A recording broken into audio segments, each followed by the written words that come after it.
I came to be a prophet, but I'll settle for pariah. We filled the air with DDT and called the wind Mariah. We cheer on every victory in the war against Goliath. Watch them model Christian Smalls and pose him with Zendaya. They're gonna milk that union drip till the very last simp takes the very last sip. And when it's all wrung dry and it's not worth shit, then they'll leave it laying right where it is. You can watch them let it all drip into the ditch. Here's the sitch. Biden will invoke the witch of January 6 as a quick fix. Tell you that she's here to fill your bellies with some twigs and sticks, rocks, berries, and a capital brick.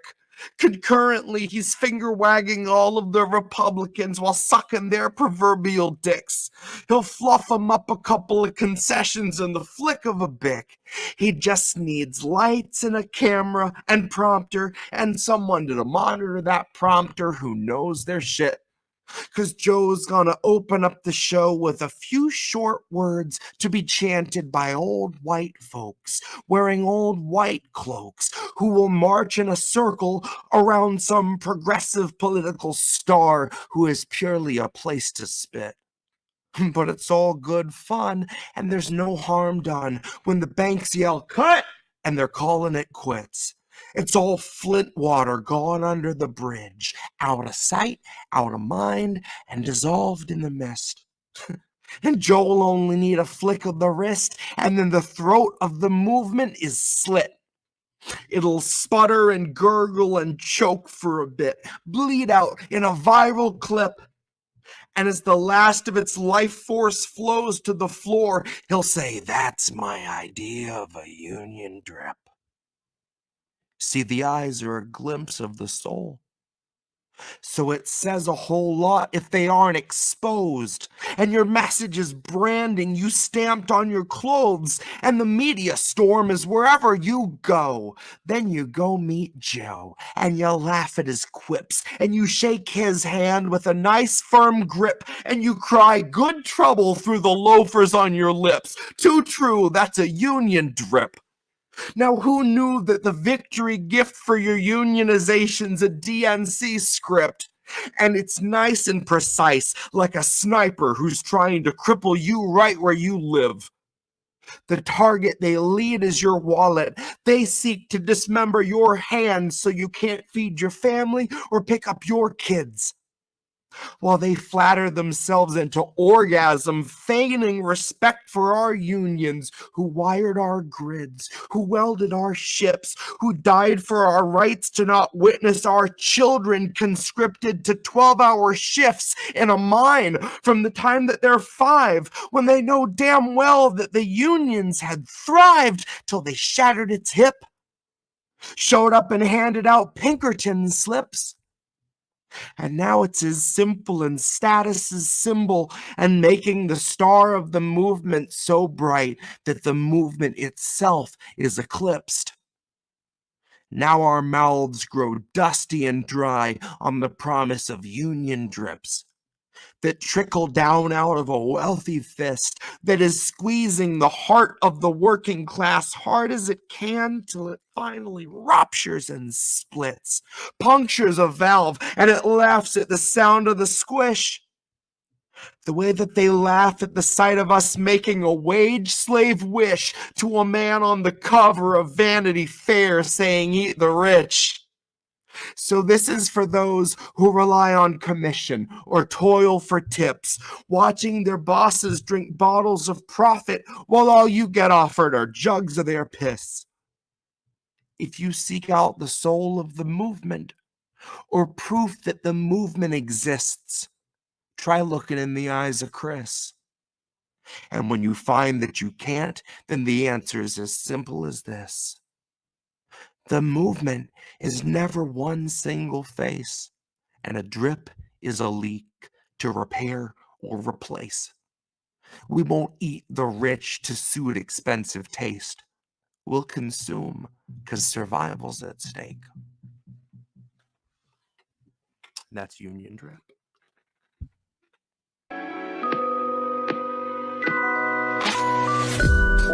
Who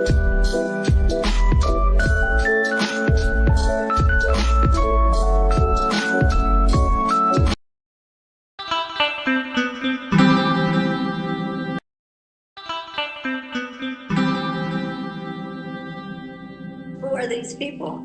I think we're up for our last song. So we've got another later game, another short hair Metallica. Sorry.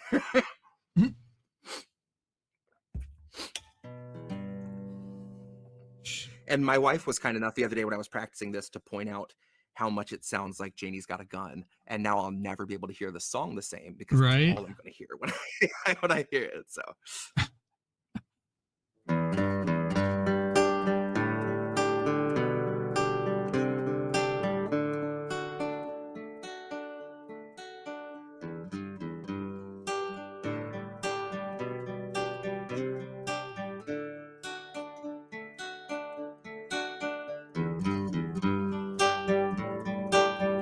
They try and break me.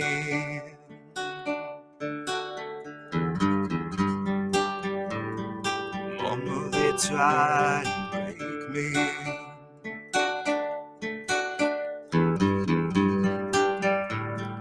Window burns to light the way back home. Light their warms no matter where they go. They're off to find the hero of the day. But what if they should fall by someone's wicked way? Still the window burns, time so slowly it turns. Someone there is sighing. Keepers of the flames, do you feel your names? Can you hear your babies crying? They try to break me.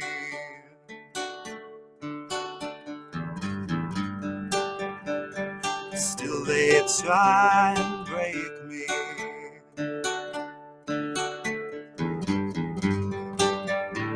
Excuse me while I tender how I feel. These things return to me that still seem real. Now deservingly this easy chair, but the rocking star by wheels of despair. Don't want your aid, but the fist I made for years can't hold or heal. And no, I'm not all me, so please excuse me while I tell you how I feel.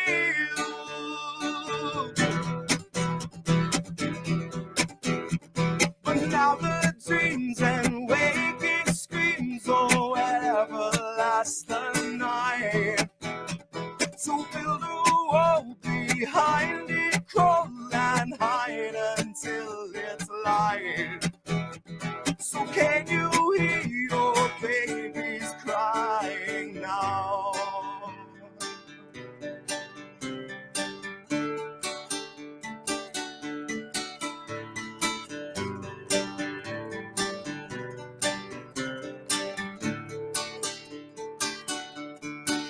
And still the window burns, time so slowly it turns, and someone there is sighing. Keepers of the flames, do you hear your names? Can you hear your babies crying? But now the dreams and waking screams, oh, whatever lasts the night. So build a wall behind it, crawl and hide until it's light.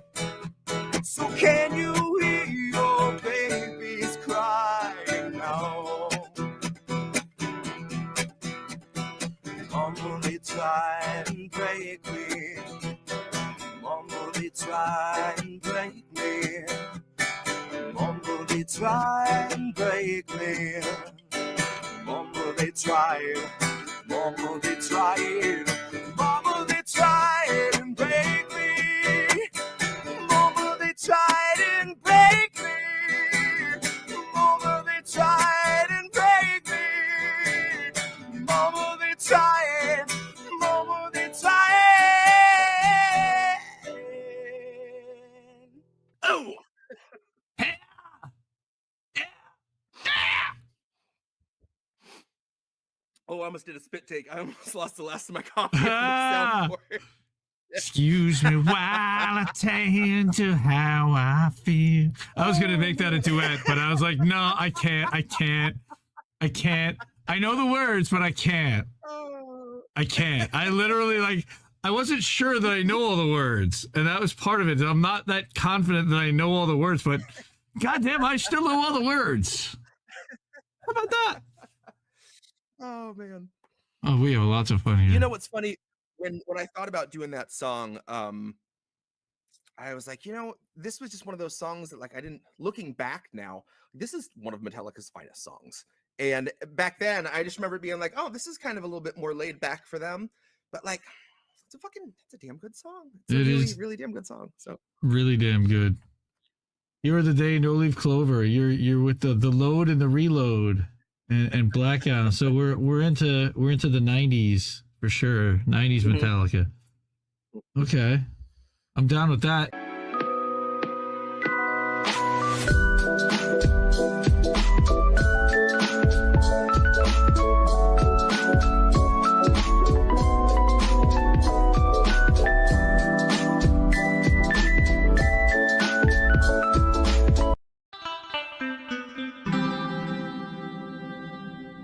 Who are these people?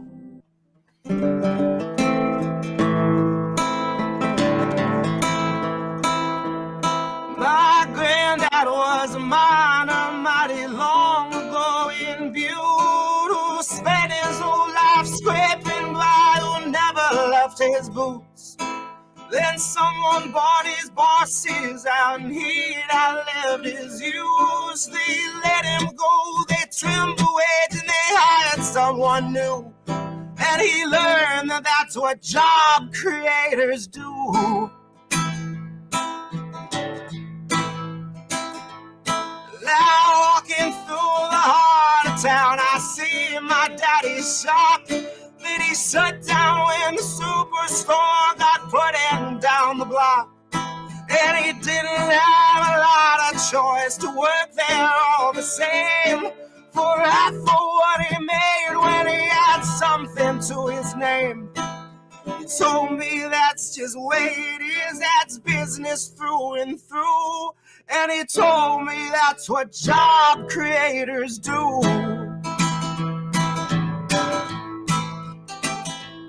Well, I watched a lot of poverty start blooming in this town, and I seen too many families out sleeping on the ground. When I offered help, I got harassed by Sheriff Brown as he gripped that kind of grin that says, I'd love to put you down. But if I owned a mine and I enslaved them for a crew, then he'd call me a job creator too.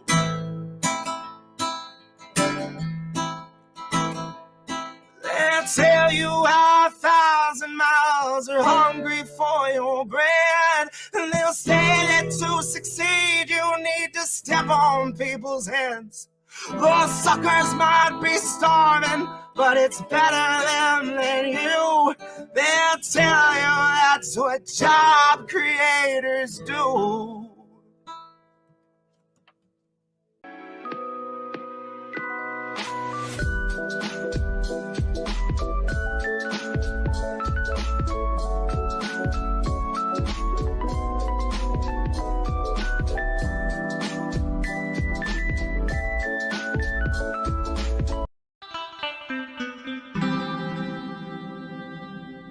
Who are these people? This is song blatantly enough is called Wildfire.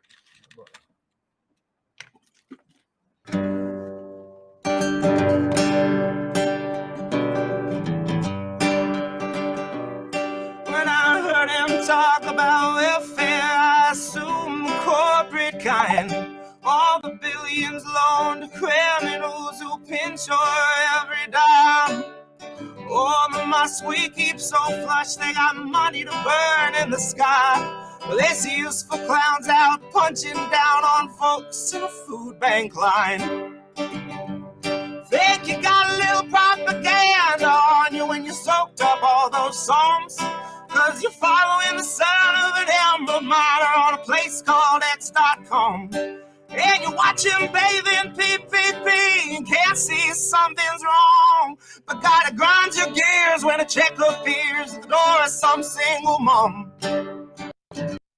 So if you don't give a shit who is subsidized, if they make 7 figures a year, you might want to look into the deficit you got sitting between your ears. And if you don't know working from your ruling class and you can't tell up from down, you might want to keep a word like welfare out of your corporate spoon-fed mouth.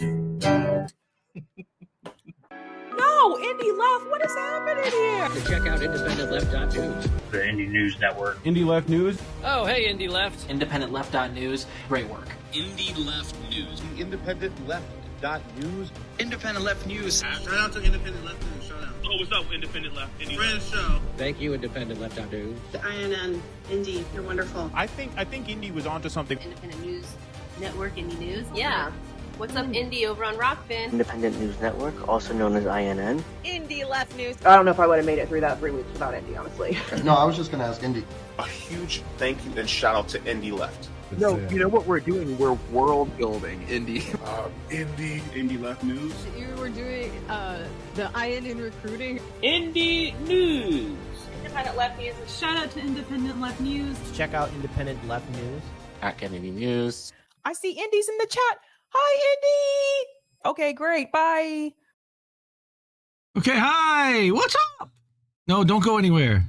I know Sabby just says bye, but we're gonna have to fix that at some point. But I love it when she says bye. Okay, bye. Do we hear Reef? No sound. Now we do. Yeah. Yeah, now we hear you. Hey, look at that thing behind Reef. Check that out. That's really cool. Hi everybody. What's up? Over here. You might think this is like a camera effect, but no, it's not. It's an actual thing. Look at it. Look at that. That is beautiful. Look at it. That is awesome. Look at it. That is 3D printed. All right, so yeah, it's been a heck of a week. Everybody talking about welfare, so I figured don't say them. Well, no, I just said welfare, so we just played Jesse Jett's song. Two pieces that these actually were the YouTube debuts, other than when he first played them live on Politically Homeless last week with Greg, Big Mad Crab, who's probably in the chat also. Shout out to Crab. Yeah, it's been a crazy week. Jesse got inspired and put some stuff out, so we recorded that. We had a crazy big weekend at INN, as I'm sure everybody is well aware. I know you guys have been all tuning in. I know Colin wants one. I want one too, by the way. That's cool, but that's not the only one. What's that on your chest? That's not from a shirt. What's that in your pocket? It's like Plinko. What? It's like Plinko, right? Look at it. That's a coaster, 3D printed plastic coaster painted with the INN, with the INN logo, and then Reef painted it. That is really sweet. All right, so cool, right? Yeah, we're just getting going here. Last week was awesome. By the way, I want to shout out again to Chris Legion and thank him for coming on. I love that guy so much. I wish I'd let him talk more. I kind of talk and take over the show. Boats was hilarious. And I gotta go get that soundboard bit for that. You remember that? Crease. That was Chris Tucker talking about Michael Jackson, talking about him. Crease, no. Crease, no. And no. Crease, no. Crease, no. Crease. So, yeah, we've got some new stories this week, and I know everybody's going to be shocked, but tonight is going to be an all Substack edition, everyone. What does that mean? No, not Substack. My favorite word in the world, but yes, it is an all Substack edition where we are going to be featuring 4 different Substacks, articles from them. It should have been Oops, all Substacks. That's what it should have been. Oops, all Substacks. Oops, I did it again. Oops, I did it, all Substacks. That's what Sean O'Malley put last night as his thing. Oops, I did it again. Yes, winter's coming. O'Malley!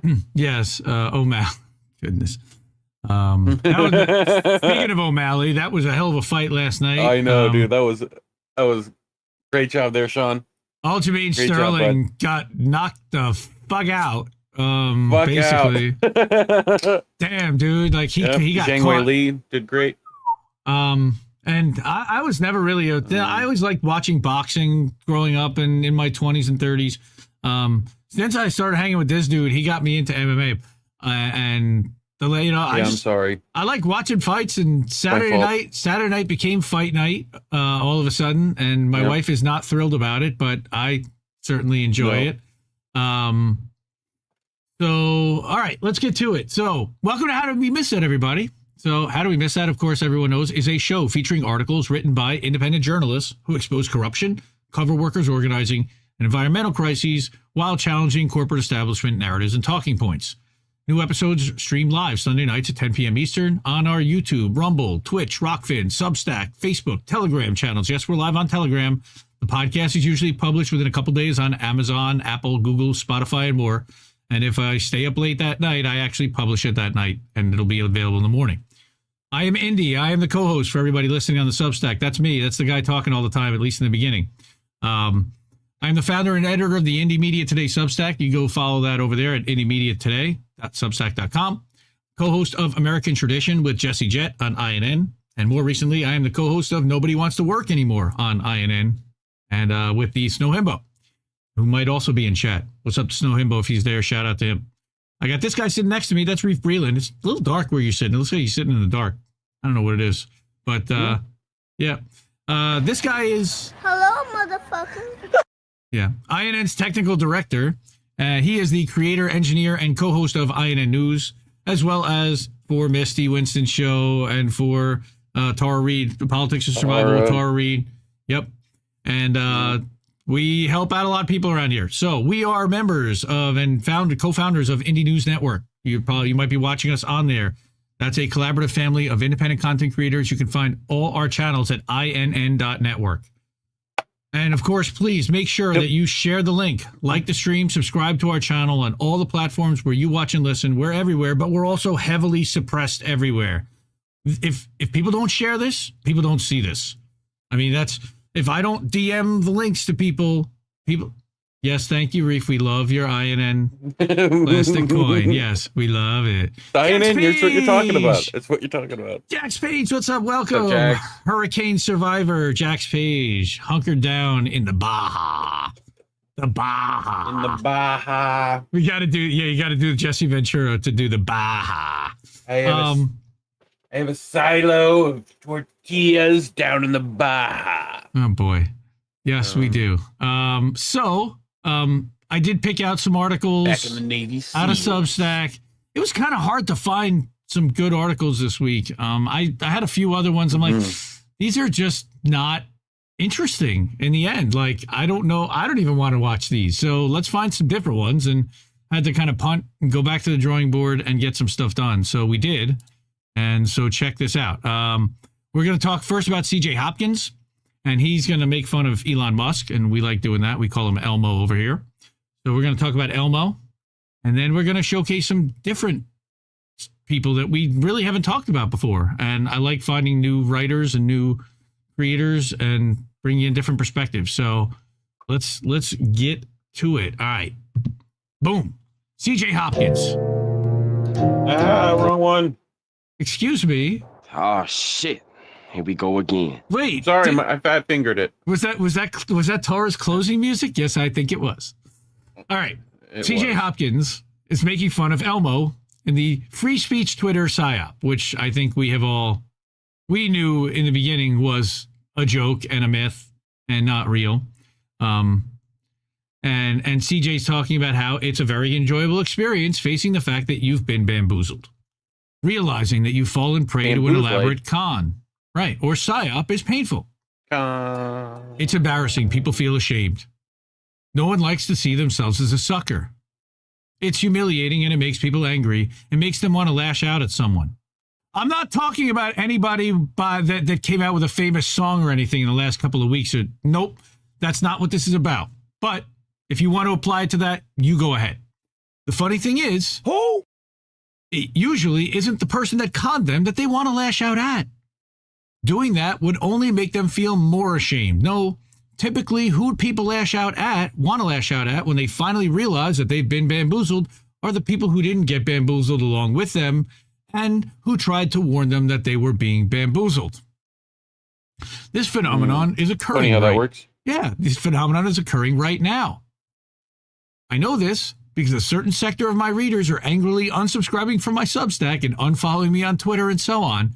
This happens more or less every time that people start to realize I was right about some psyop or con that I warned them about. Russiagate or COVID, and now... Speaking of con, you remember what I told you before we started, right? You forgot to do? What did I... No. Turn your screen on so I could see. There you go. I got you, fam. Yeah, thank you. Yep, got to do that. We'll do it live. Thanks, folks. Okay.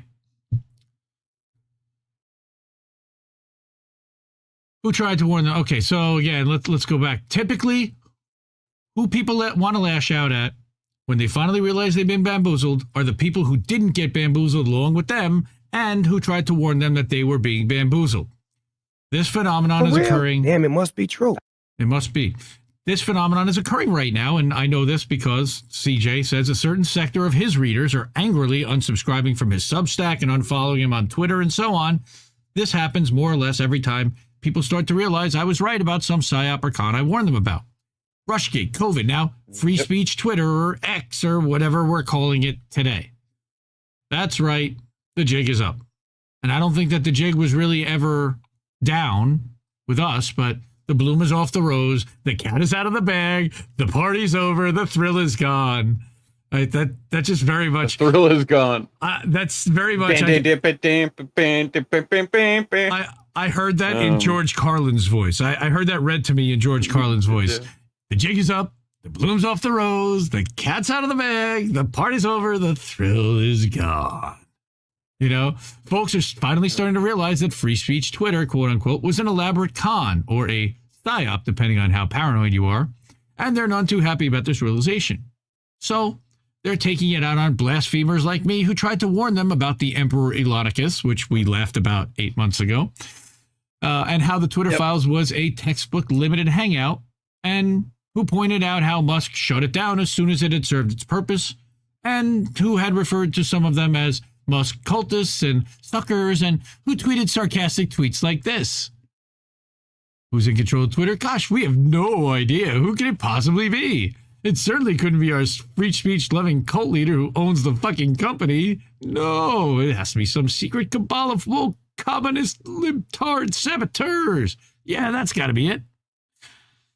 Nothing to see here. Please disperse. Oh, nice. And that's from Jordan Peterson. Yeah, who's in control? No one seems to know. Of course. Right. But this lady really is coming up. But I'm not writing this column to whine about that. It's part of human nature. I get it. I'm writing this column because maybe now that folks that are starting to face the fact that the whole free speech Twitter thing was an elaborate con or a trap or a psyop, maybe now they can knock off the Elon is our savior crap and try to pay attention to what's really happening. Here is an example of what is actually happening. So, as we said on, as she's the new Twitter CEO, Linda Yaccarino, WEF puppet, said on CNBC on a Spaces, I'll be live on Spaces, then on CNBC to talk about it. Quote, we've introduced a new policy called freedom of speech, not reach. If you're going to post something that's lawful but awful, but is awful. Yep. Yeah. You get labeled. You get de-amplified, which means it cannot be shared, and it's certainly demonetized. I don't want your fucking money. But so, that sounds like a terrible game show. Here's a link to a tweet with a recording of that Spaces thing. Now, you're going to have to do that within 60 days of August 11th because that actually comes down after 60 days unless they put it up somewhere on YouTube or somewhere else. It's Linda Yaccarino, ex-CEO, explaining how the new censorship system works, and here's my favorite line. Quote, since acquisition, we've built brand safety and content moderation tools that have never before existed at this company. And we've introduced a new policy for your specific point about hate speech called freedom of speech, not reach. What she's talking about is the future of internet censorship, not the ham-fisted government-initiated censorship that people tend to think of when they think of censorship. Corporate censorship, free market censorship. What she's talking about is the virtually imperceptible moment-by-moment manipulation of social media content, search engine results, reference quote-unquote platforms like Wikipedia, which are totally controlled and manipulated by CIA, by the way. Everything most people see on the internet. The corp speak term is visibility filtering, which we only found out about through the Twitter files, by the way. So while he says that the Twitter files was a limited hangout, that's where we got that terminology. From now on, instead of being suspended or deplatformed, which is bad PR and only draws more attention to the deplatformed party, dissident voices will simply just be de-amplified. We'll be free to post whatever we like, but we'll be talking to no one in a digital void where most people won't even know exists. Red, blue, culture war, mudslinging content, and other such harmless entertainment that keeps the masses infuriated in each other's throats will of course be allowed and be amplified and monetized. But any serious form of political dissent or deviation, right? That's what they're going to monetize. No, keep going. Is the duopoly. Yeah. But any serious form of political dissent or deviation from official narratives will be labeled hate speech or disinformation, dis, and malinformation, or simply unhealthy. Right? Corporations like X and Meta, Alphabet, and Tencent, which is the big Chinese one that owns MeWe, will decide what is healthy. They will do so. Yes, they will do so with algorithms, but not only with algorithms. So here's Linda Yaccarino again, talking to CNBC this time, not in Spaces, that X gonna give it to you. Oh, go give it to you. I had to. Every time I see that, I think of DMX. All right, here's the lawful but awful content to get hidden.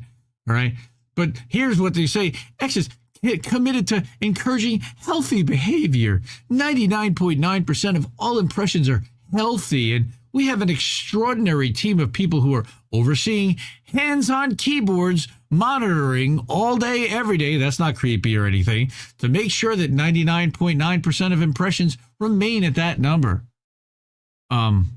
Knock, knock, open up the door is real. I don't know how much clearer she could make it. Pop. A team of people stainless steel monitoring everything, moment by moment, every day.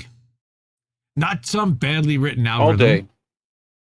Not some they have secret. A list. Right. They Not check some. It twice. And sometimes even more than twice. And sometimes with FBI. But not some secret Santa's cabal. little helpers, you mean? Well, Comey's little helpers. Yeah. Moment by moment, every day.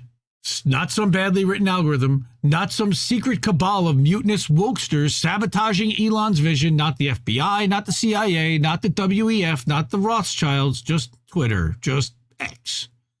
This isn't one of my conspiracy theories. There's absolutely nothing secret about it. It's all explained right here and here and here and here on the Twitter safety blog. Here's one of the... What about there? There too, but here's one of the interstitial labels that Twitter might put on your unhealthy tweet before they de-amplify it into oblivion. Visibility limited. This tweet may violate Twitter's rules against hateful conduct. And literally, you can't like it. bookmark it, share it, or retweet it. You got to screen cap it. See, Twitter is like totally committed to transparency. Sure. Of course, you have nothing to worry about. That you won't see. Right. Exactly. Well, isn't that what transparency is? You won't see the transparency. Maybe. No. Yes. That's like dark clear. Transparency is, I thought, what you don't see. But anyway. Yeah. Going clear. Transparent. Mm-hmm. So what they're saying is if you're tweeting or Xing healthy content, that extraordinary Twitter safety team that is monitoring everything all day, every day, and would never de-amplify or visibility filter or otherwise censor political speech. This isn't hate speech. You're, one of those interstitial labels to maliciously defame some troublesome author by deceiving people into thinking he was tweeting child pornography or graphic violent content like bestiality or necrophilia or some other age-restricted adult content, as Twitter was doing to CJ until May of this year. Yes, that's the case. They were putting interstitials on all of it, saying that they had to the people had to validate their birthday. Age restricted. This was all their tweets. It was a joke, right? So he says, I'm just joking, of course. They're going to keep doing that. Not to me anymore. Not that way. Not after he embarrassed Ella Irwin publicly. They removed those fake labels and just de-amplified me. But they're going to keep doing it to other people. They've been doing it to me and to INN for ages now. And not just X, all the corporations. They're going to keep visibility filtering and de-amplifying and vaporizing dissent, and there's currently nothing we can do about it. Meanwhile, did you get that one? Back at the Hall of Justice. Did you freeze? No. We, the free speech movement, will be celebrating our victory over the bad apples in government who were forcing the poor, helpless global corporations to censor everyone until we took them to court and made them stop with our democratic rights. Then we'll all live happily ever after. Of course, he's referring to Missouri v. Biden. I don't mean to shit on my friends and colleagues who are fighting hard against government censorship, and at least they're actually achieving something, while I'm just sitting here running my mouth. And the fight against government censorship is important. It is vitally important, and it has to be fought. I support it wholeheartedly, and I applaud them for fighting it, but it isn't going to change what's happening. What's happening is, and we've been talking about this for a while, globocap, or corporatism, or whatever you want to call the network of global corporations, governments, media, non-governmental governing entities, investment banks, global health authorities, academia, the culture industry, and other such entities that together compromise this decentralized system of power, and that ideology is currently running the entire planet. Whatever you want to call that, it's going totalitarian. Have you experienced anything like that, Mr. Reef? Global Cap? Yeah, once or twice. Right. Once or twice. So it's been going totalitarian, more or less openly, for the better part of the last 3 years. And CJ has been covering this transition for quite a while now and reiterated his analysis in many of his essays and published a book about it, which is possibly going to get him sent to prison in Germany. So he's not going to rehash it all again here, but which should come as a relief to his regular readers, which I'm one. But if you're new to his work, you can read the book or his essays, which are all on his blog at consentfactory.org and at his Substack, cjhopkins.substack.com. For now, trust me, we are going totalitarian. That's what all the visibility filtering is about. That's what the cancel culture is about. That's what all the mindless mass hysteria and the demonization and criminalization of dissent is about. It's why they're sending protesters to jail. It's what the free speech Twitter psyop is about. At the end of the day, it doesn't matter whether Elon Musk even knows what he's doing. The system that he's an integral part of is evolving. Musk is going to help it evolve, or he'll be replaced by someone who will help it evolve. Musk, Yaccarino, Zuckerberg, Pichai, Gates, Klaus Schwab, Wang Zhou, or pick your evil mastermind, George Soros, any of them. These people, notwithstanding their very real power, are just components of a system, a global system, a system that's evolving toward totalitarianism, because it really doesn't have anything else to do. Yep. I don't know how to stop this from happening, this evolution of global capitalism into a new form of totalitarianism. But one thing that occurs to me is it might help matters if we slowed down a bit and tried to actually understand what's happening, like in the broader historical systemic sense, and maybe didn't chomp down on every little piece of red meat bait that gets dangled in front of our faces, then whipped up into a frenzy over whatever the visibility filtering team at Twitter or X or Meta or Alphabet or some other corporation wants us whipped up over. Like a fucking song on YouTube, everybody. Can I be any fucking clearer about this? Oh, maybe. And maybe the next time some self-aggrandizing global capitalist military contractor comes riding into town like billionaire Jesus to save us from his buddies in the proverbial big club, you know, the one that you ain't in, maybe folks could take a minute and at least hear me out before they start prostrating themselves at his feet. I'm not right about everything, of course, but I seem to be doing okay with this PSYOP stuff. Kim.com, humiliating himself for the entire world to see. There you go, Karen. There you go, Kim.com.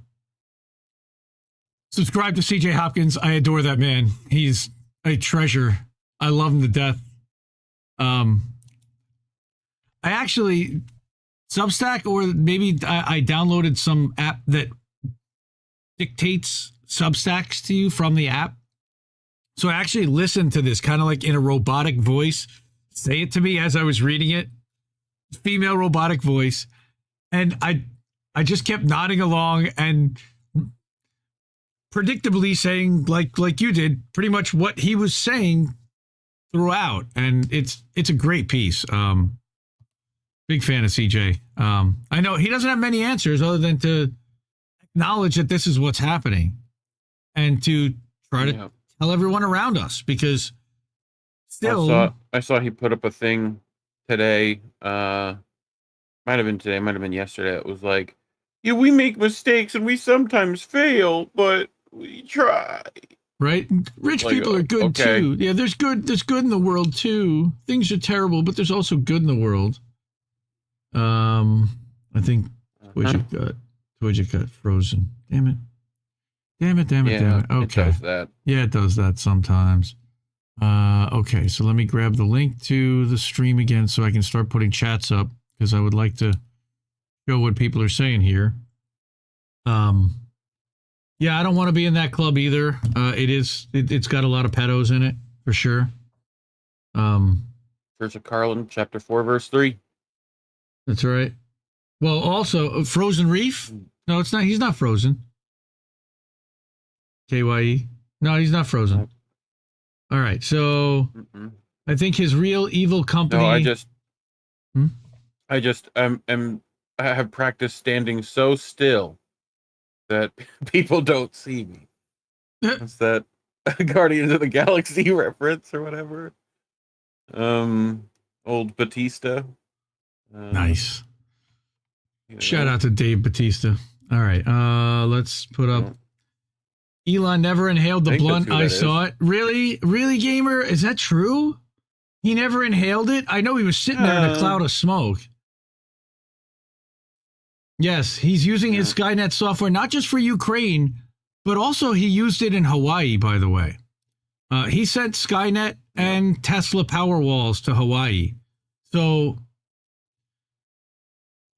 is that going to be involved in constructing 15-minute cities? That's a whole other story. I also did want to talk a little bit about this nonsense with the removal of the block, just for a second, about Twitter. And I had a bunch of people in my DMs really upset about this. And I think Reef actually has the best take about Elmo and about Elon with regard to what he does and what he is doing here. And I'm going to let you kind of share that with everyone. Oh, that, like, he set stuff up for him to look like the good guy that listens to people by making a terrible decision first. Like, he knows it's a bad decision, and he puts it out to see if he can get away with it. And if he doesn't, he just reverses it. You know, and goes, look, I'm sorry, I fucked up. I fix it. When he was the one who messed it up to begin with. You know? And he did it on purpose in the first place. Benevolent. He did it on purpose in the first place because he wanted to get everyone crazy. But what did he do? He captured multiple news cycles. He controlled the narrative. And in the end, he still got at least a percentage, a portion, maybe what he wanted in the first place. It's a very interesting negotiating tactic. All right. But it's settling on something versus there was going to be nothing. And then he went and overshot like by 1 billion times. And then he pulled back by 1 million times or by 900 million times. You still got a whole lot with like the block left thing, over. He may have known that he couldn't have done that. And he did it just to get a news cycle for a bit. But I still don't know what the value of removing the ability to block people unless you pay. I mean, it's to squeeze people out of pay. People are blocking advertisers. Well, that too. But like, yeah, but you can't block everyone. He doesn't want people blocking advertisers, right? And he doesn't want people blocking him. I think that's one of the two biggest motivators there. Except that he could easily have Twitter make it so that he can't be blocked.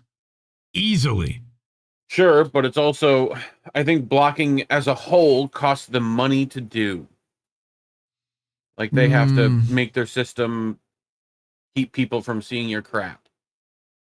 So that was the other thing that I heard. So, whatever. Yeah. Mastermind now we're saying watch the airport budget triple and no one will blink an eye. They dug a lot deeper under defense intelligence than they needed to, DIA. I think you're talking about this Alex Jones story that's coming out that they're predicting that there may be another thing happening at the end of the year and that TSA agents were being told by their bosses that masks are coming back and lockdowns also might be coming back. I think that's what you're talking about there.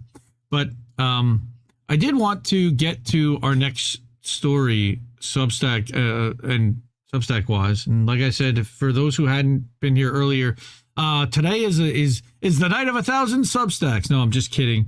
It's only going to be 4. But tonight is an all Substack edition. We're going to be featuring different Substacks. First one was CJ Hopkins. And the next one is going to be Jessica Wildfire from OK Doomer. All right. I recently have discovered this Substack. I like her quite a bit. Give her a follow. And it's jessicawildfire.substack.com. It's not OK Doomer, although that's the name of it. She has a website and that she launched recently called okdoomer.io. And she writes articles over there. I wanted to first showcase that at the end of the week, and kind of funny, but I do this as well. I did this for Misty and I've been doing this for INN. She recaps and puts a list. Here are all the articles that were published this week over at my website. And, okay, Boomer. Right. Okay, Doomer. Okay, Boomer. Right. So what she's saying is that you should be getting emails from the new site now. If not, you want to check out your junk or spam. If you sign up through Substack, then you can switch over. There's been a lot of discussion about why we seem to be angrier and meaner these days.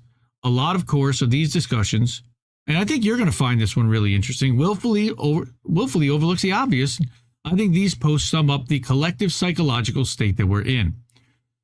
So there's 4 articles here. I'm going to read this one, Watching the World Burn on Our Phones, that I thought was really a good measure of kind of where we are. I did think that there was a lot of value to what Jessica wrote here. So it's a 4-minute read, which Reef likes. He likes short reads. So she says there's this play by Eugene Ionesco called Rhinoceros. This is kind of like an introspective episode tonight. Where we're looking at Eugene once. We're going to look at some of these articles, and It's not just about like straight news about what happened, but this is more about like conceptually what's happening and taking a step back. So what she's talking about here is that this book called Rhinoceros is about an ordinary dude named Berenger, a Lebowski type who drinks too much and never shows up anywhere on time. Things get interesting when he meets a friend for coffee, but their conversation gets interrupted when, a rhinoceros charges through the town square. Over the course of 3 acts, Berenger watches everyone he cares about, including the woman he loves, transform into a rhinoceros. And nobody believes him. The transformation into a rhinoceros starts off with a mild cold. As people transform, they get cranky and aggressive. They accuse Berenger of paranoia. They tell him to stop obsessing over rhinos. They lose all their empathy. They start talking about letting everyone live their own lives and getting back to normal. It's ironic because after they transform, all a rhinoceros wants to do is chase people down and turn them. Scholars have described the play as a metaphor for the spread of fascism, but it also applies to a lot of situations these days. I never thought I'd live through something like that, and yet here we are. It's almost like the first metaphor is also the second part of the sentence. Right? You know? Amazing. But it applies to a lot of situations. Yes, that's because that's what's happening. Right. The heat index hit 120 degrees Fahrenheit or almost 50 degrees centigrade today. Honestly, it doesn't feel that bad. I've gotten used to it. I get out and walk in this every day. I know it could kill me. We're in the middle of a COVID surge, but almost nobody wants to talk about it. We all know somebody who doesn't know anyone with long COVID.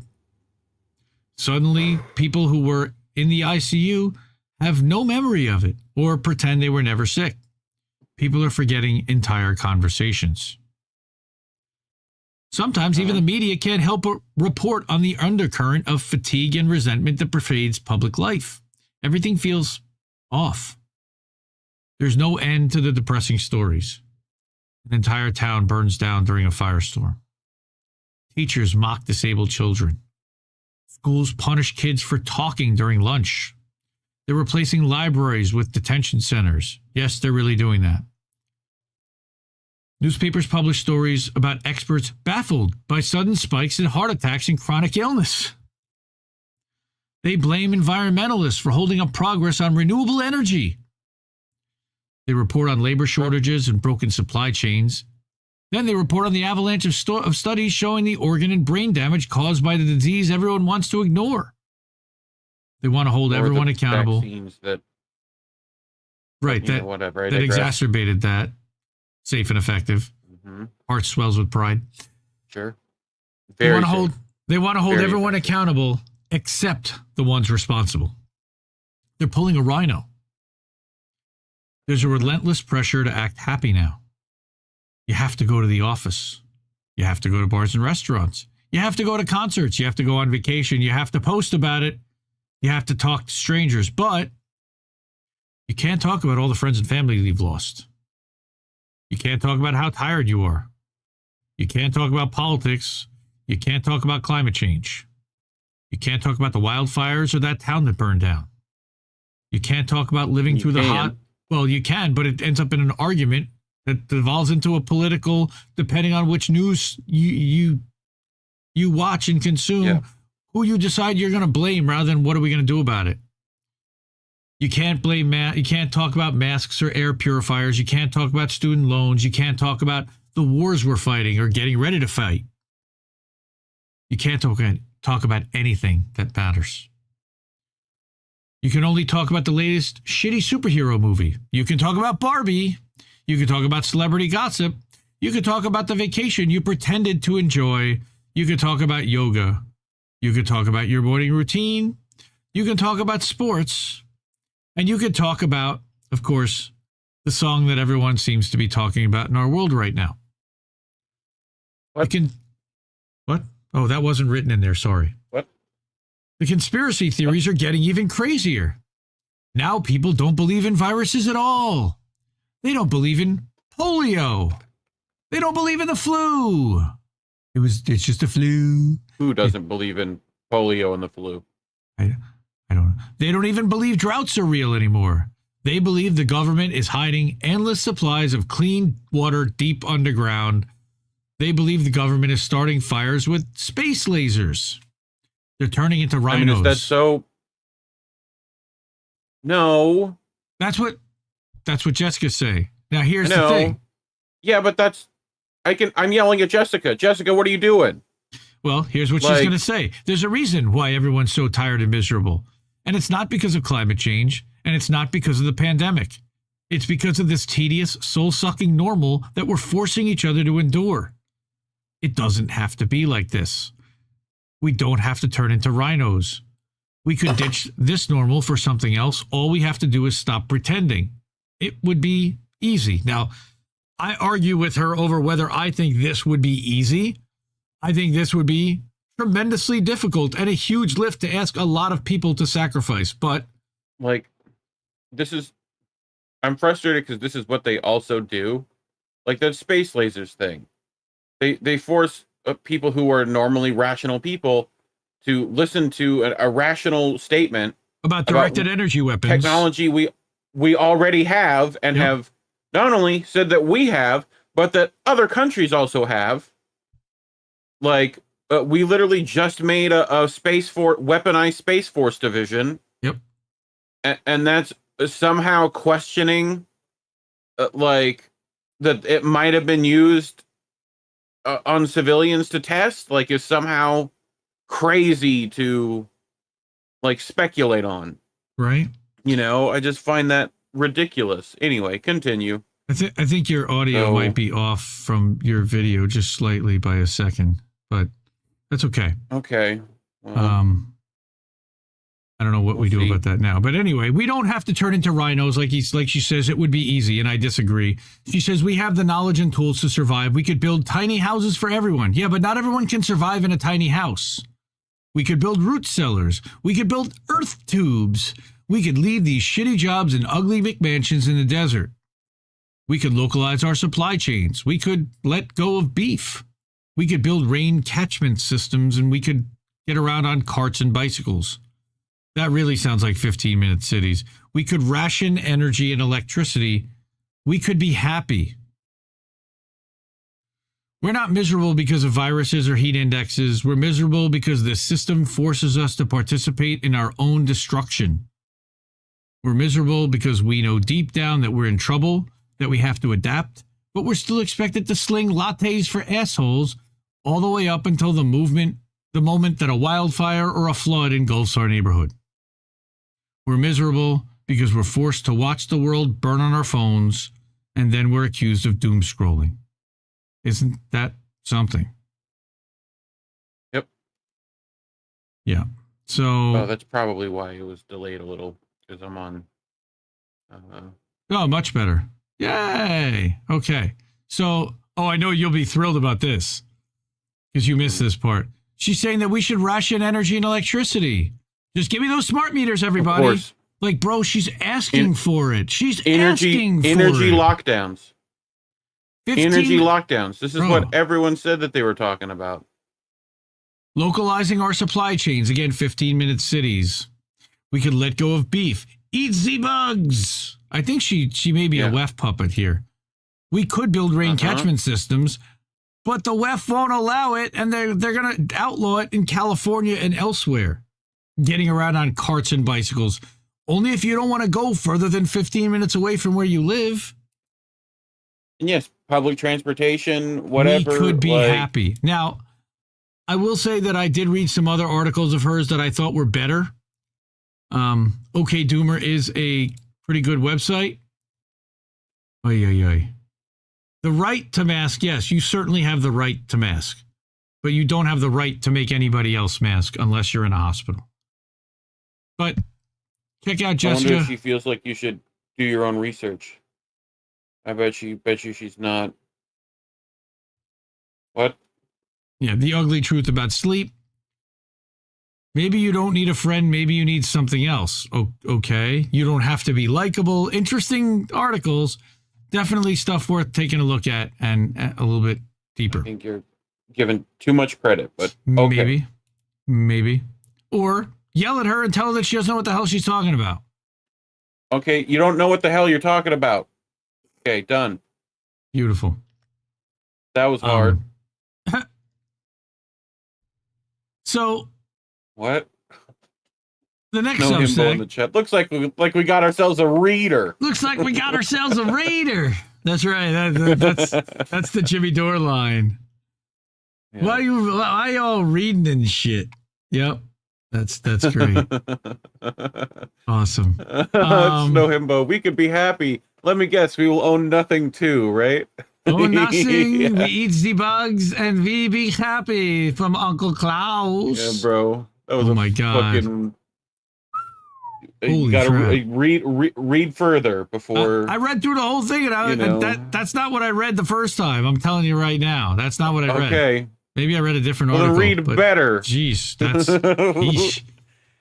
So I do want to shout this actually is a good Substack, A Skeptic, which is funny because their profile is I support the current thing, but what they have been doing is kind of what Yeti and what I did for a long time until the website shut down recently, which is they have been aggregating Russia-Ukraine reports daily and publishing them in their Substack. This is the most recent one published today. And this is pulling stuff from across the entire web. From the Duran. The whole web? From the whole web. Wow. From the Duran and Alexander Mercouris. So you've got this Smoothie X12 and Military Summary. Right? And then you've, of course, got Alex Christoforou and Weeb Union. Christoforou? Yes, he's also from the Duran. You've got Garland Nixon there. And here is a Skeptics. There's their best guess on currently where the battle map is. And then it's bringing the names of that particular country is just like Dnipropetrovsk. Like, huh? What? What? Wait, go back up. What's the other one? Kefmelinskil. Like, what is that? Elementary School. Oh, left. There it is. The fuck is that? Klementsky. Come on, bless you. Khmelnytsky. Dnipropetrovsk. Yeah, see, you know I'm not Russian I'm not a Russian plant because I can't say any of that shit well at all. Shit, right. All right, so like some of them I got, but here, our best guess based on the political situation. Lives lost is not a factor to Ukraine. Of course, they're willing to throw it to the last Ukrainian or to the U.S. But here's a Kyle Anzalone story about Washington greenlighting massive Israeli arms sale to Germany. There's nothing to worry about, right? How is RFK different than that? Is that not unconditional support? Mm-hmm. Again, this is just one day's worth of aggregated news. Here's a Seymour Hersh article that was published in SheerPost. Yep. It's going to be the Summer of Hawks. Right. And any of these links to this is to the sounds postal. like a Hitchcock movie waiting to happen. Right. Summer of Hawks. Mearsheimer Birds 2, video. Summer of Hawks. Sorry. Anyway. More from antiwar.com. The Duran over here at Substack. Glenn Deason. So you've got like a broad view of raw materials has left the U.S. So here's like a summary, and this is an article reposted from RT News, and here it is, copy and pasted straight up. All right, it's got Russia news, but it also has stuff from Ukraine. Here about Zelensky answered the question. We're ready to exchange. So it's trying to provide at least some kind of a balanced view. Oh, look at that. Azov down. Yeah. Good. Have Tom Cruise. Right. Have Oprah Winfrey. Those are this just keeps go going. Back up. Yeah. Go back up. What did we miss? Keep going. Pause. Those are the bombs used to blow up the Crimean Bridge. They were wrapped in plastic. And there was someone that said that, like, oh yeah, the drivers didn't know. No, they would have had to have known. Like, So, and now they're probably going to go after that guy. But these are essentially, this is just Ukraine, like, admitting to terrorism. Yep. Like, that's what that is. These are just battlefield summaries. Yeah. Scott Ritter. I know somebody's triggered now. Good. Oh, no. Washington Post stories. You know, it's really trying to give you a complete picture of what everybody is saying so you can decide for yourself, including the propaganda that's coming out from the State Department. Decide. Yep. Who's telling the truth here? Who's got more to lose? Here's a TNT radio show. Cossack. Yep. Right? Shout out to Tara Reade, who's on 9 a.m. Eastern weekdays on TNT Radio. Misty Winston, who's at 6 p.m. Eastern. Couple stand by their heavily damaged war-torn apartment in Kharkiv. That's the one. Is that the propagandized one? Yeah, for the Washington Post. Yeah. Yep. This is the one that isn't that the building that Wyatt Reade, isn't that the one that Wyatt Reade like was shot? Like was staying at? No. Okay. No, different place. Gotcha. So he was somewhere else. Yep. 1 year since the murder of Daria Dugina. Yeah. So this is just, and you can get this in your inbox every day for free. Subscribe to askeptic.substack.com. And they will provide you a daily Russia-Ukraine report with all of this stuff in one email, which is really helpful. And they also take, you can hook them up with a subscription, which you can pay for, or you can get that for free. It's kind of funny, but the next guy we're going to feature is this guy right here, Mike Hampton. We'll talk about him in a couple minutes. He also has been doing some news aggregation. Wow, we're gonna finish real early this time. It feels like. Cool. Nice. All right. So, what's going on, everybody? What the happened? Why crickets are the new meat of the working class? Yeah, if I see that from Jessica, I'm definitely calling the cops on her. That's brutal stuff. Bill Hicks, shout out, R.I.P. Bill Hicks. He was the GOAT and the legend. Everybody loves Bill Hicks. So I've been looking, like I said, for aggregators or for people to kind of replace what I've been doing as we work on building a new website. How do I aggregate and find stories every week to do for the show? I'd love to be able to share more stuff out as well. It's just the way to consume it is very difficult. So I figured out kind of between subscribing to a lot of the email newsletters for these websites that we amplify, as well as the Substack inbox, because you can, from all the Substack that you subscribe to, they also provide you with a handy inbox, and I will go to it here and show you what that looks like. So if I go here, so this is the inbox that's at the top of Substack, and if I click over here, up in the top corner over here, I can go right there to my inbox. You go to the inbox, and this is all the different newsletters that you're subscribed to as a news feed, just like you would see on Facebook or Substack or Twitter or wherever, a real-time in chronological order based upon when it was published last. Really simple. Between this, and by the way, there is an RSS element. So if you want to bring in outside websites to this reader on Substack, it becomes even more valuable. And you can literally bring all the newsletters from the email and make this a fire hose of data and of articles in order. You're watching Indy's Tech Tips, everyone. I still think this is a difficult way to consume news. And it's difficult to go through article by article and grab that.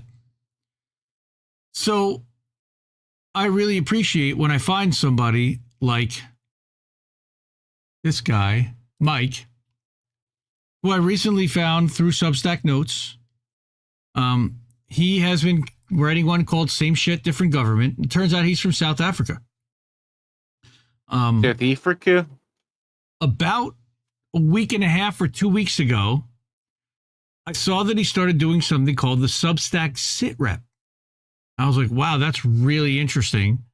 And I suggested to him, hey, you might want to add a graphic in to let people know what it's going to be about, because what it is, and I haven't even looked at today's yet, but it is a aggregation of different stories, different articles, different videos by category from both on Substack and off Substack about a whole wide variety of topics that are of interest to us. I love this. All right. Mm-hmm. So this is Tucker Carlson explosively interviews Vivek, and that's at Rumble. And you can actually just watch that right on Rumble. So he's linking there. Hawaii Electric, this is Lee Fang. All right. So you've got some articles, the Daily Hodl, about $18.9 billion losses JP Morgan and Capital One take hits from bad loans. There's a whole wide range of news to consume here, and he's been aggregating this every day or so. Highly recommend. I've been a big fan of Mike's stuff. The one that I looked at the other day from the 18th had more stuff in it, though. It had RFK, Israel's Useful Idiot, which I think was Chris Hedges' article. All right, it's got... Yeah, we covered that on INN News. Should be coming out soon. Now, I will say, and I was a little disappointed to see this. Oh, just scroll past that. You're good. This protest song is incredible and will become an anthem against oppression. Just scroll past. Now just scroll past. He's in South Africa. But what this proves again South Africa is that the algorithm can push worldwide. Okay. Lavrov debunks that Russia's mad at China and India for attending the Jeddah talks. That's at Andrew Corbico's Substack. And I'm seeing that because when I'm mousing it over in the bottom left corner, it's telling me that. But if I click right there and I click right there, that is the Corbico Substack. So you can go to all of these different articles right from this nice link, list of links, as well as he embeds some videos for you to check out. Al Jazeera, Richard Medhurst, Richie Napolitano. Yeah. All right. Again, similar military summary. He also recommended A Skeptic recently, or, like kind of cross-recommending each other, which makes sense. Here, A Skeptic's Russian-Ukraine news aggregator. There you go. And I saw that. I was like, ooh, that's interesting. And sure enough, it's actually a pretty good source. And they've been updating it daily, which is very cool. Here's David Brennan in Newsweek about Zelensky's pivotal counteroffensive call threatens to divide leadership. We've got the Aaron Mate one about, it's Alex Rubinstein holding court with Ukraine's most famous neo-Nazi. Shout out to Alex Rubinstein, who, by the way, is... No, not Aaron Mate, but Alex Rubinstein over at the Gray Zone. Indie Media Award honoree. Yes, as is the Gray Zone. Shout out to all of them over there. So, same shit, different government. That's Mike Hampton.substack.com, Hampton, just like the guy who used to pitch for the Mets in the Colorado Rockies. But that's not this guy. I did want to make mention for a minute because we haven't talked about Lahaina. And we are a news show, and oh God, just to see the footage and to see the coverage, it's just heartbreaking, beyond heartbreaking. They talked about one of the things I saw, I think, of all people, from Alex Jones again on the Twitter, that like lizard people.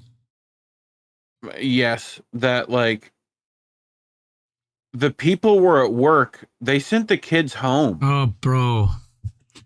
This is what I was going to talk about, but I don't know if I can get through it. But they didn't send them home. They sent the kids home.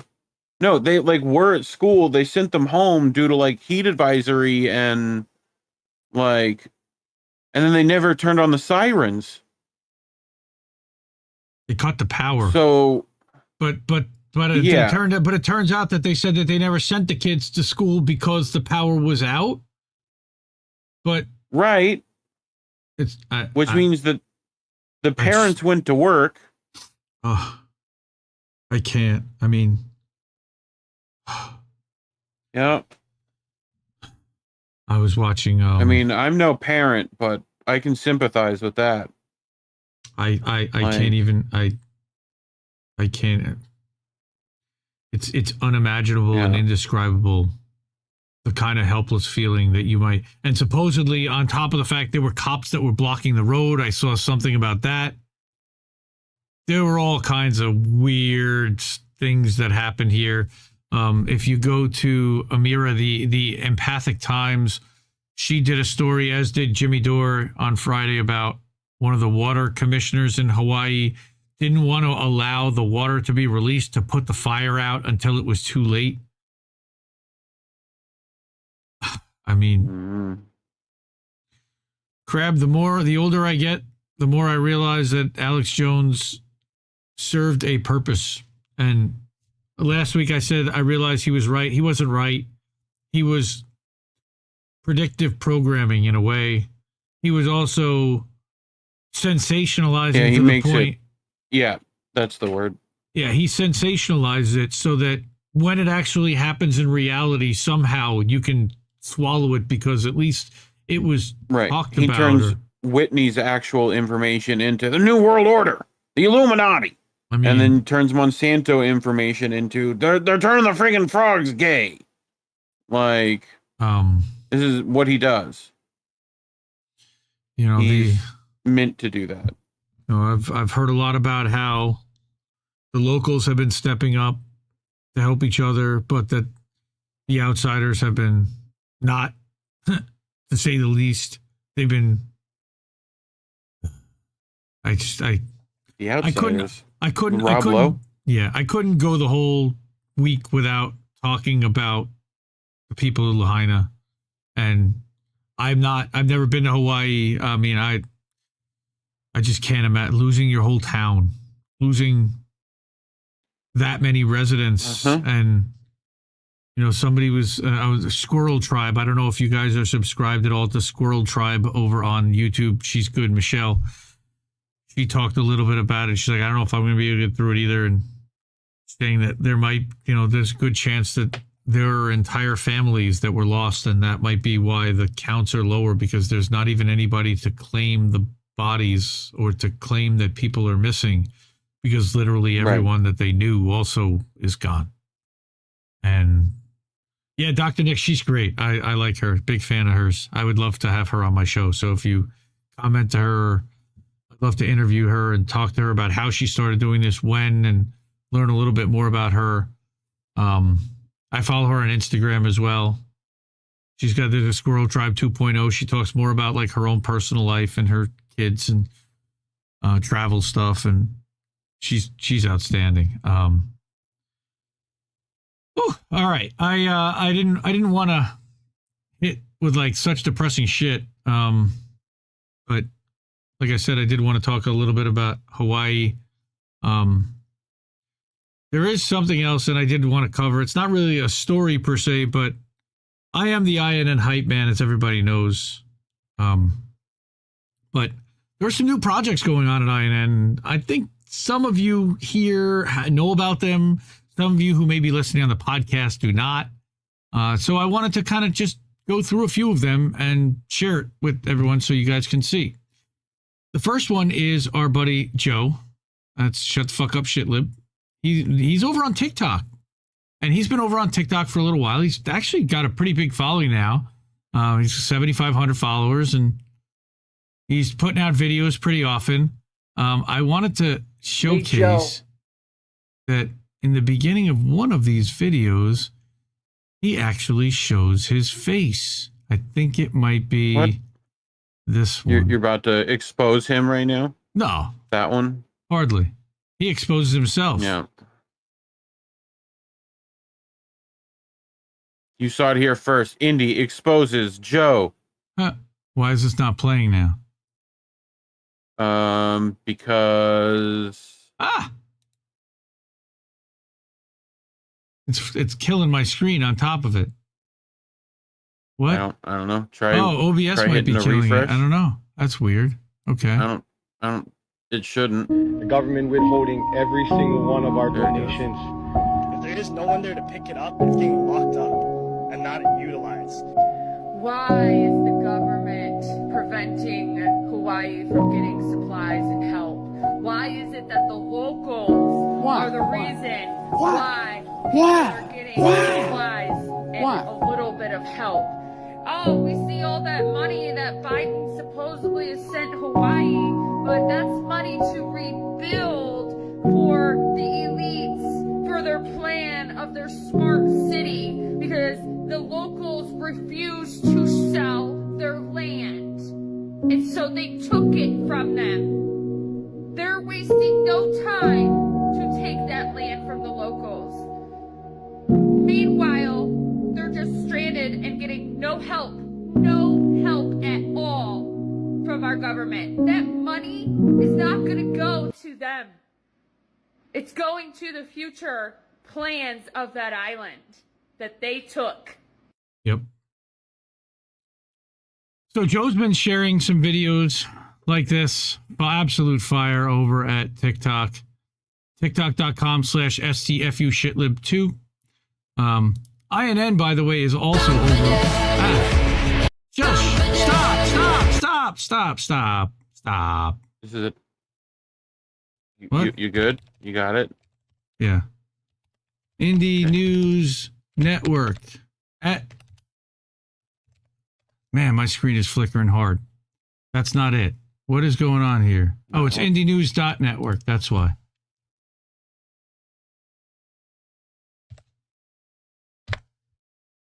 There you go. All right. So, Wildfire, for example, I made the vertical version of that. You can watch that there on INN TikTok. Some How Do We Miss That clips. I don't know if you know, but I actually make a vertical version of the show every Sunday. It's only recorded. I don't actually put it out anywhere or stream it. So you can kind of go over here and see the clips that I put out vertically, as well as the clips that we've been using an AI tool to make some clips. Jett, I make American Tradition clips vertically, so we can put that up there. Yeah, there's Jordan doing Jimmy. We put that up there. Joe's video is great. And so we're just getting started over there. So check out INN TikTok. I wanted to spotlight and showcase that we're doing that over there.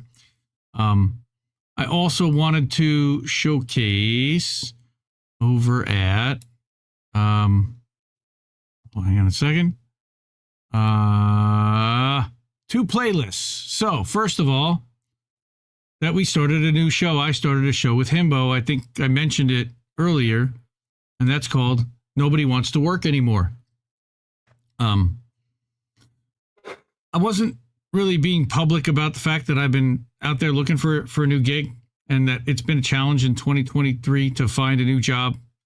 I've been in a bunch of conversations with friends online, and so Himbo and I were kind of laughing about how ridiculous the process is.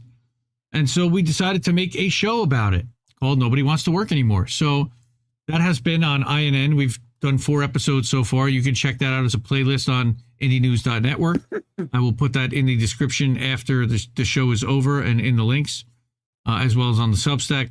So you'll be able to get to the playlist and watch all the episodes. We've been doing about an hour to an hour and a half-ish. I made a couple of clips out of episode 3 that were pretty funny, because we actually found what looked like a CIA front or some kind of front company for Intel. That was really interesting. So we have that going on now. Also over we have Boats Smashing into Other Boats, which we're going to get to in a little while. That is now a show on its own. So in addition to seeing the show live tonight on Sunday nights as you see it, I decided to, after we find out which copyright claims we get hit for against YouTube and which ones YouTube doesn't want us showing again, I then edit those out of the stream, the original video stream, and we'll just run Boats as its own show on Friday night because it's Reddit React and it's funny and people like watching that and it's more content for everyone. Easier to share is one thing, right? Yeah. So you want to share that with people? The thing is if you didn't watch this show until about 6 weeks ago, you would never know that we even did this unless somebody told you about it. So this is a way of kind of getting it out there that we do this, that we have a lot of fun. We don't just do news here.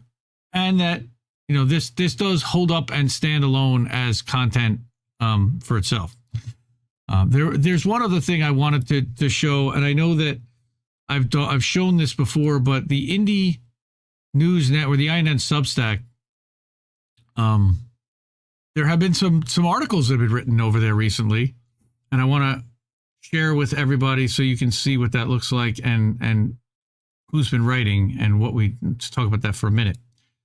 I'm going to send you an image on Discord in a second, by the way. Okie doke.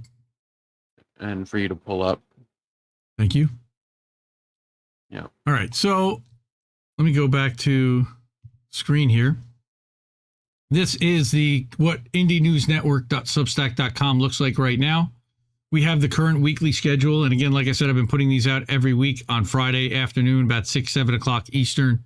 And it is a summary of all of the streams and appearances for everybody in the network, both in list as well as embedded and linked. So you can, and not only when we go live, but like when Misty does an appearance on Fault Lines, or when Tara does an appearance on Kyle Serafin's podcast, or Joe made a funny video for TikTok. I'm trying to get as much in there to showcase all the work and everything that the network is really up to, because there's so much that we're really up to. I think there were 17 pieces of content between the 7 days, and we didn't even do anything on Monday. Literally, the whole network just didn't put anything new out. But the other 6 days, we certainly were busy. But also over at INN Substack, Yardening with Yeti, Episode 1, Series 1, Volume 1, talking about an intro and talking about soils. So our brother Yeti, Jesus, who you saw a couple weeks ago on INN News, you can follow him on the Twitters at Yeti1181. He recorded an anniversary. That's right.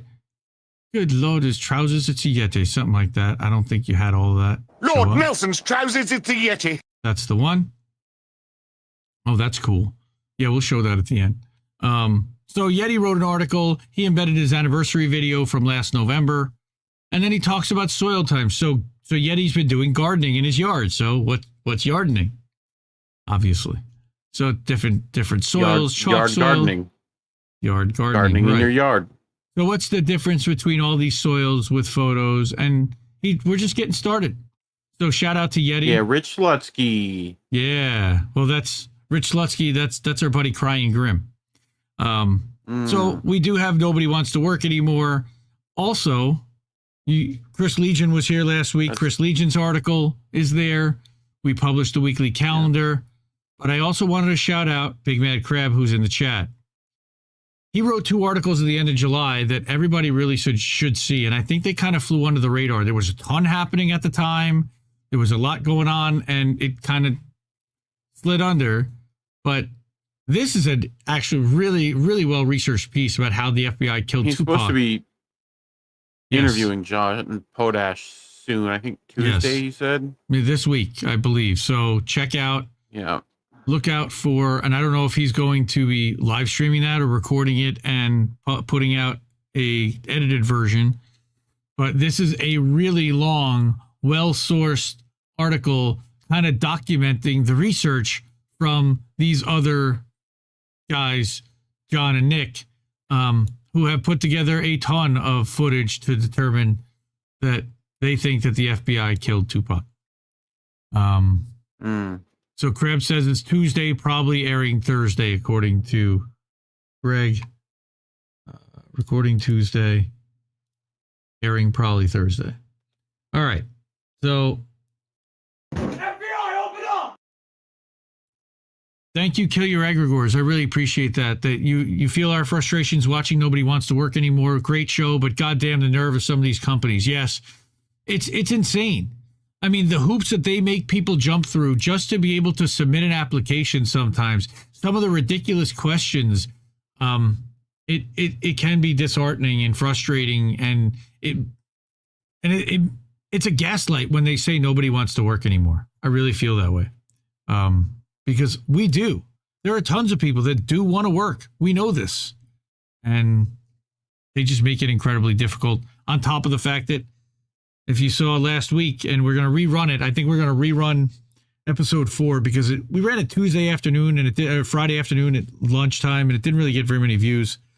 We're going to rerun it tomorrow night because Politically Homeless is going to move to Thursday. I'll tell you about that later. But during this episode, we talked about... No, this is himbo. Yeah, is it? I don't know. It could be. But we talked about the AI, the amount of AI that's being used in determining whether your resume gets through or not.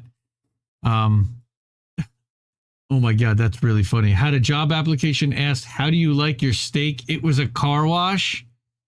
Come on, insane. One of my favorites was from the very first episode. I found the pronouns on some of these lever.co hiring sites, which is one of these HR websites that the companies use to list all the jobs and to collect resumes. There were 9 potential pronouns, including HU/HU. And I'm going to put that in the chat. We? No, it was hoo-hoo. There you go. Himbo's got it. Hoo-hoo. Bro, we laughed so hard about that. Okay, and then there's XI, Zim, Jim, and G. Oh, dude, it was... Holy crap. We had a lot of fun. That was episode 1. And we've been putting that out Thursday nights. Bread and Circuses will be back next week. What's hoo-hoo? I don't know what hoo-hoo is. I know what a hoo-ha is, but I don't know what a hoo-hoo is. And we had lots of fun laughing about that. What about hee-hee? Yeah, well, you know what a hee-hee is? That's Michael Jackson. Yes, we know what a hee-hee is. So Crab did do an article about how the FBI killed Tupac. He also did one because the Krasenstein bros have been going after Tara Reade, the crazy loser Krasenstein clown scumbags. Have been going after Tara for a long time.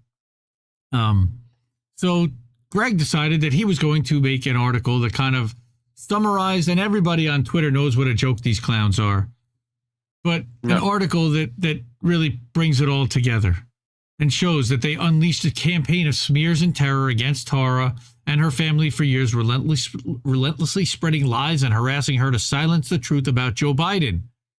If they're paid operatives, it's despicable. If they're not paid, it's even more disgusting and frightening behavior. That's a direct quote from Tara. And they're clowns and scumbags and scammers. All right. Thanks to Matt Taibbi. That's interesting. Rolling Stone. Taibbi single-handedly exposed the Krasensteins as a mini Madoffs trying to pull Ponzi schemes together. And they were doing email lists and, hey, this gold is going to do this. It was a complete Ponzi. Buy over here, invest over here. And it's like Boiler Room. So, unbelievable. Moneymaker group and Talk Gold. Use of wire fraud. Right. I mean, it's a crazy story. So definitely go to indienewsnetwork.substack.com. It was published about 3 weeks ago. Somebody set up an account and started trashing Tara in here. I don't have to tolerate that. We don't have to tolerate that. So they got hidden, and it was they brought no facts about Tara. They just didn't like the fact that she has been exposing Joe Biden and talking about it. So I think that's about it of the new stuff that we've been publishing. Like I said, we've been publishing alerts when we go live over at, so you can go over to indienewsnetwork.substack.com, go to the archives when you're there over here. This is what you'll see. Archive. So the archive is the list of all of the articles published in chronological order from most recent back. You see all my what's going ons that we publish every week. And inside every what's going on is a summary of what everybody did all across YouTube and everywhere else throughout the network. So by all means, please check those out. And subscribe over here. You can. It's not even monetized. It's totally free. One other thing, Indie News Network, patreon.com/Indie News Network. We have a few Patreons. Plus, you can also sign up for membership over at our YouTube channel. Here is patreon.com/Indie News Network. 4 members. Sign up for as little as $3 a month and hook us up. Help us subsidize our costs here. We don't do this to make money, although it would be nice. Maybe one day. Maybe one day. Kill your Aggregators, yes. Tara, we love Tara. Shout out love for our friend Tara, our INN sister in Moscow. Mm-hmm. She did an excellent interview on Friday with Rada Sterling, which is her international attorney that handles extradition cases.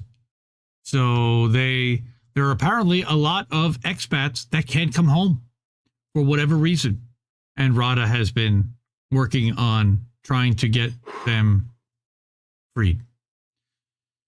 So nice. Much love, Jax. Thank you so much. All right. So yeah, that was fun. I'm done. I'm good. Don't forget to watch Boats Friday, Jax. Yes. Okay, yes, Jordan Deck. Yes, Misty's TNT channel. Jordan Deck says that I just checked Misty's TNT channel and noticed that I missed Jimmy a couple days ago. Yes, Jimmy Dore was on Thursday. Fiorella was on Wednesday. George Galloway was on Monday. And this guy sitting next to me, he was on Tuesday. That was not a typo. Me? In between all those heavyweights is this guy. Heavyweight champion week is all I can say. We got champions week. Yeah. So real heavyweight shit, dog. Not only that, but if you go to mistywinston.substack.com, we should do that. And then I guess we can do that. Substa? No.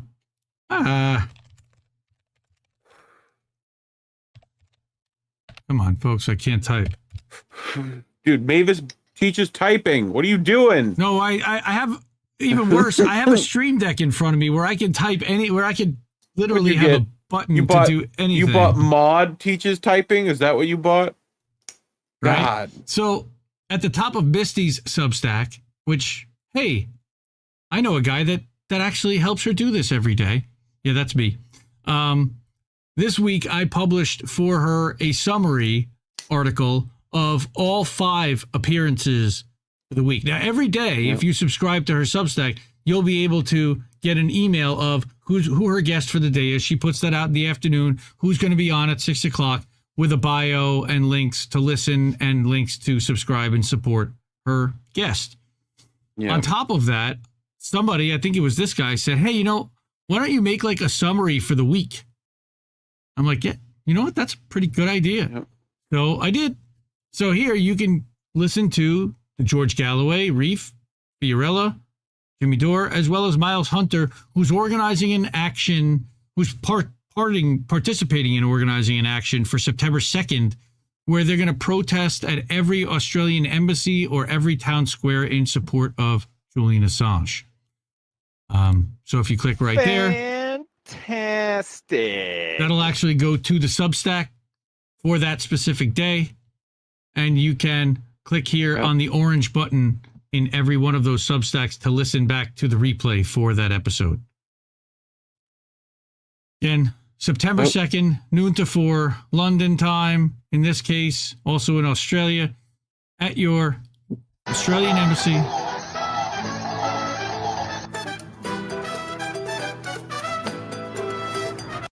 I don't know that music. I don't either. I thought I pressed the button to turn off stuff. Anyway, continue. I have. That's a boat that didn't make it. I have nothing to continue. Yes, that is like... You do. Pull up that image. Oh, well, I was going to do that afterwards. But we can do it now. We can do it now, I guess. Just open in browser. Yeah, well, it's going to open in a different browser. Yeah. Copy and paste. Yes, dear. Thank you. Yep. Don't call me none of your mama's pet names. All right. Hey, look at that. We got new merch. Check it out. Yep. All right. Well, this isn't even the new merch. This is, well, a little bit of the new merch, but this looks like a lot of the old merch and some of the new merch. This is definitely new merch. Bitch with Comrade Misty now has a shirt. Go get your bitch shirt, everyone. Get your bitch shirt here. Get your bitch shirt. And your coffee mug that says that Joe Biden is the Nord Stream bomber. Nice. Himbo. And we got the INN shirts in black. Yep, INN shirts are in... some of those up if you want. Are in black, different colors. You've got your Jett tank top. I love that. Yep. Jesse actually bought one of those. There's your black t-shirt. You got your bucket hat. Get your little bucket hat and flippies. My daughter's been asking for the flip-flops. They're expensive. They're like $35 for a pair of flip-flops. Damn. That water bottle's expensive too. There were some other shirts that were made last night. Crab also made a few, so check out, what is it? indienews.shop. Right, that's the URL to go to, indienews.shop, and you'll be able to get yourself some cool, sweet INN merch. All right, and we'll do that again at the end of the show and remind people. But in the meantime, I am ready to check out some boats smashing into other boats. And no, I'm not going to go to Twitter, I promise. And I watch mindless shit, boats that smash into other boats. Yeah. It's time, everybody. Hey now. You're an all-star. Get your game on. Get played. He's not there. It's time! Yeah, boats. We got some boats. You ready for boats? I do, but wait. Right. We're offline somewhere. What? What do you mean? My YouTube channel there's an error. Are we not live at Indie Left? What? I'm not sure. We were. No, we're live. YouTube channel. What? Wait, that's weird. Okay. Anyway, restream chat. Squirrel. Boats. Let's go. This is how you do it. You know? Is that no rowing rowboats? Oh no, they have rows. They have rows. Those are called oars, not rows. What?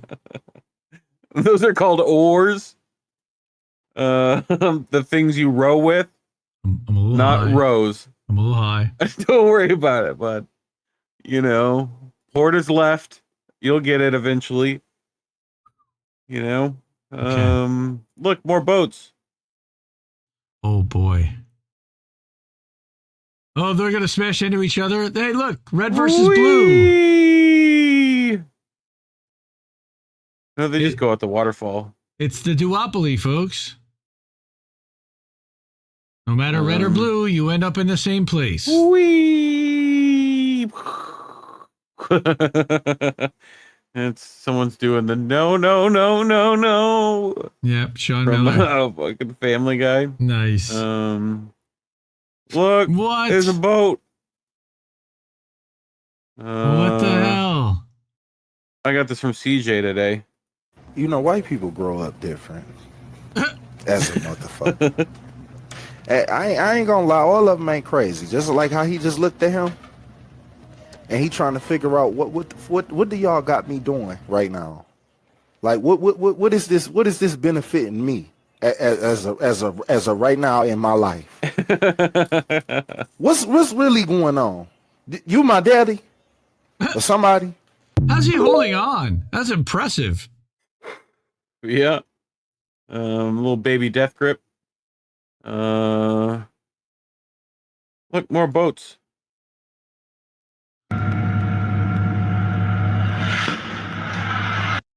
What? What? What the Let's fuck run that back. was that?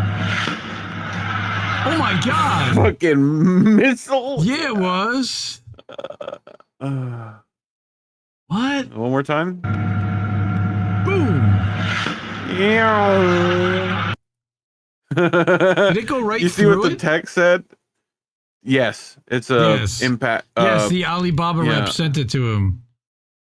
Yeah, supplier sent it to him. It's like, well, there's your yeah, stuff. I get that.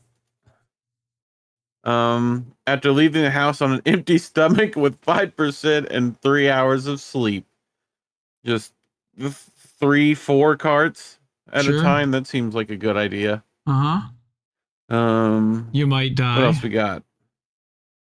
When you can't find a lighter, like, I mean, that works, I guess. Not a steam iron, not one that works on water, but okay. Yeah, just don't turn the steam function on. Look, here we go.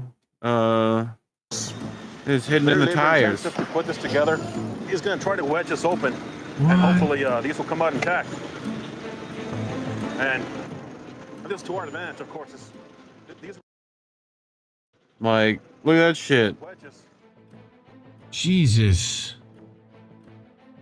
How many pounds is that? Who knows? Mean. That reminds me of like Cheech and Chong. Was it Nice Dreams? Is that the one where they go to Mexico and they get the truck that's literally made out of weed, and the thing starts catching fire on the way into the city, and everyone that's behind the truck gets completely hammered? Oh, dude, it's great. I think I know what happened here.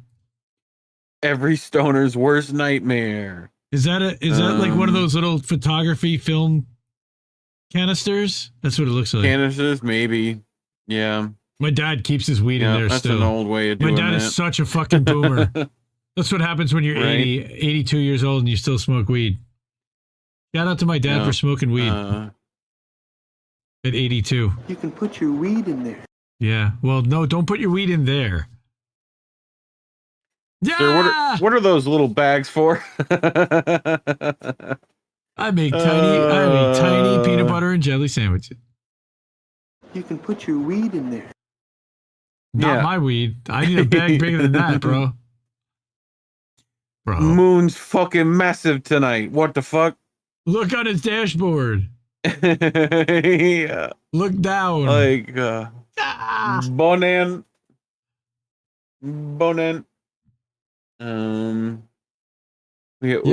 Indy's favorite.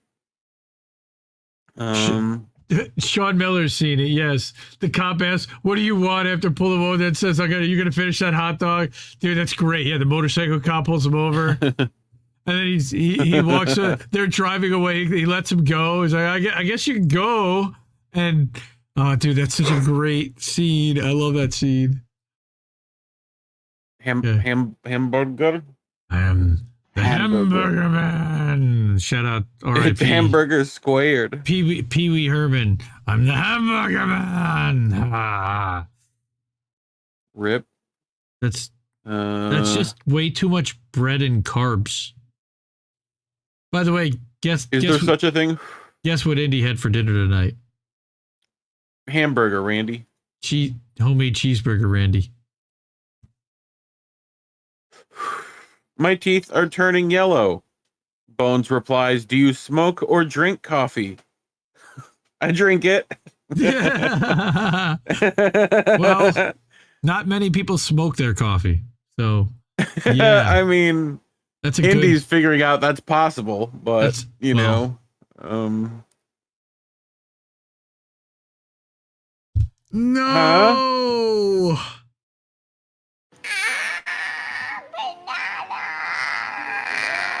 Nababa. What the fuck? Get that abomination off my screen. Do crabs think fish are flying? Sure, because how high are you? 5.9. Yeah, 5'9". How high are you? Yeah. Oh God. Cat burger isn't real. You can't fall in love with it. Cat burger. Look at it. Look at the cute little burger. Ah. What? You're gonna figure out how you can buy cat burger buns. That's what you need to do. Look, is everybody's favorite. This is for Indy. Welcome to Dad Zone. Nice. Back down. He's right back at Roman needs to stay on the clutches of the beast. Another German suplex. So agile. And a trio of Germans to start this match. We are setting. Oh, that punch rocks down. I know who does a trio of Germans. We don't want to say his name anymore. And Roman Reigns is not going to stop. He's not going to wait. No, Roman portrays a cool, calm, and collected. This is so cute. That's awesome. You can hear the thud as Roman's body hit. Dude, I don't know Would if you get an inflatable wrestling ring? You might get us hit on that for copyright. I don't know. For audio. Yeah. I think people do that. I think it's okay. I hope so. I've done a few of them like that, and they're good. So we've done one of those before. You just want to make it beautiful.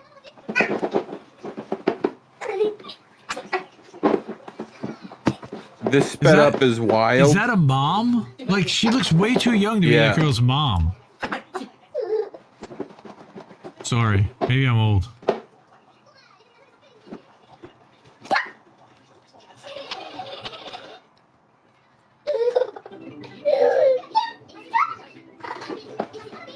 Oh man. You. Oh man. Fucking shit hurts.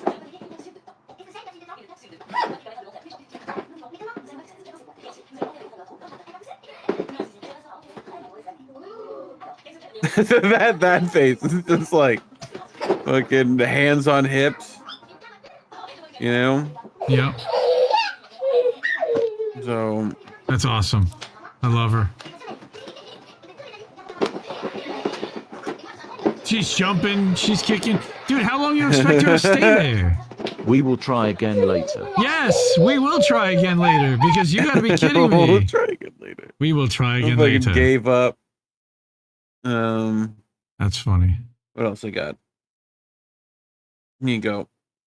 And bow. Oh. A little spinning back axe kick, pretty much. Nice. Dude, sign that guy up. Dana Are you White. okay? You good? Dana White, sign that guy up. He's down. It's over. Is that Aljamain Sterling? Yeah. Yeah. Damn, dude. It's okay. It's okay. Sometimes kids, you know, they need that. Take my shirt off. Oh my god! Oh shit. Dude, my son punched me in the face today at a family thing and oh my god, bro, it took all the self-control. It took all oh no, he head movement. He snuck in there. We were just playing and he just right on the friggin' nose. Flow back to. Oh dude, he almost caught one and he knew it too. He gave me that look like, oh shit, I fucked up. I fucked up. Not supposed to do that. No. Here you go. You probably had to do this before. We gotta get your pee-pee in here. Why? Because I gotta test it. We need to taste it. we need to taste it? Oh, that's terrible. We need to taste it? Yeah, it is. Ugh. Gross. Who taught you? Goddamn, kid. Who taught you to do that? Oh, fuck. That's one way to pop the sealed airbags. That kid's gonna get a fucking concussion. Like, what? I wanted to do that to my son today. New children's book for you to read? We love those. From your childhood ruined. We love those. What? Here you go. Here's a pretty awesome jump. You ready for it? Yep. Oh, I did see that. Ah, face. I think we watched that last week. I think we might have shown me that one before. Yeah, it wouldn't have been last week though. I don't have that short a memory. So this is in our teenagers, which you're gonna have some of those soon, right? Oh, don't remind me. So it'll be there before you know it. How do I access history on tablet? My teenage daughter has been acting strange around the tablet, and I think I caught her on some naughty website. I need an answer now. Okay. Go to settings and press the thing called factory reset. It will send the data to the email it's linked to when you set up the iPad. Thanks. I'm going to have a big talk to my daughter. Oh, shit. Ah! Okay. Good on you, Ollie Marshy. Wow. Looking out. That's fucked up. That's fucked up. Yeah. Kids selling out kids. Who the fuck said pss, pss, pss? Nice. I did. It was me. You did? Well, you're gonna have to deal with that. Well, yes. That motherfucking thing's jacked. Like what? Is that the Chad cat? Yeah. The Chad kitty? Have you checked the Bork plugs? Bark plugs? Bark plugs. That would be it.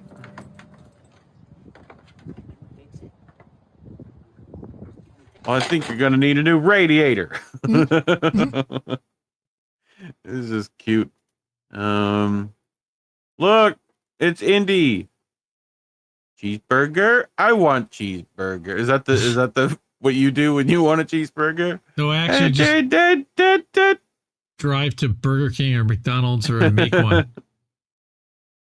Weirdo. Yeah. What does the cow say? Dude, my kids have that outfit. You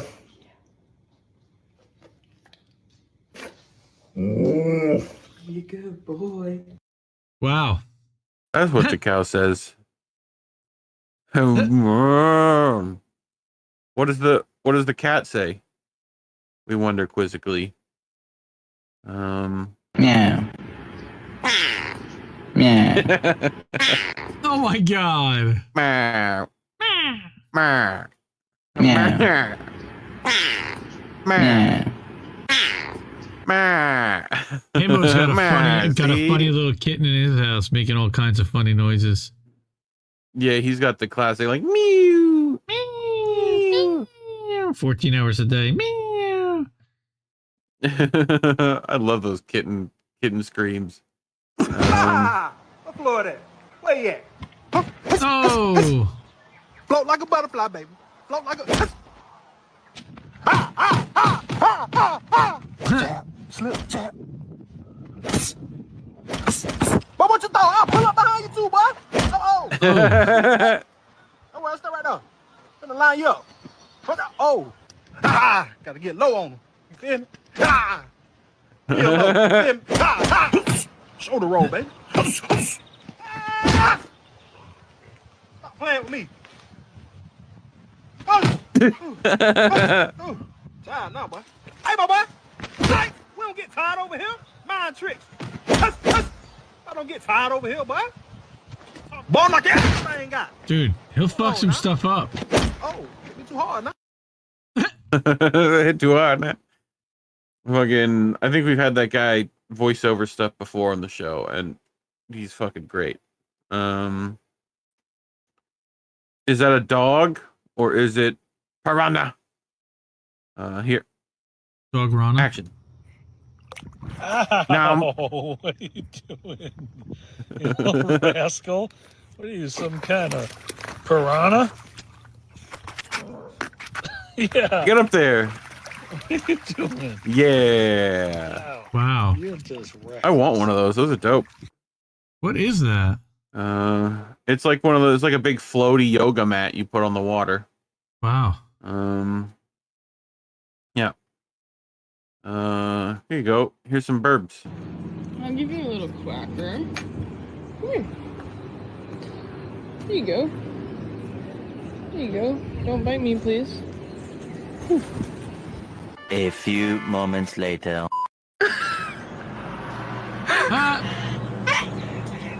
Mine? Oh my Oh, god! Jesus, they're look at him over everywhere. there. Mine? Ow. Aw. That's adorbs. Fucking burbs. Burbs aren't real. Birds aren't real. That's right, Jordan Deck. Birds aren't real. Aw.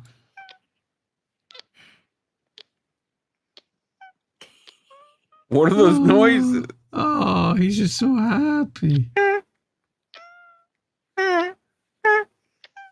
Don't stop. It's like a fucking goose. Yeah. Uh-huh. Oh. So, if you walk into battle, you are infantry, says the horse. But if your primary method of transportation is a horse, then you are cavalry.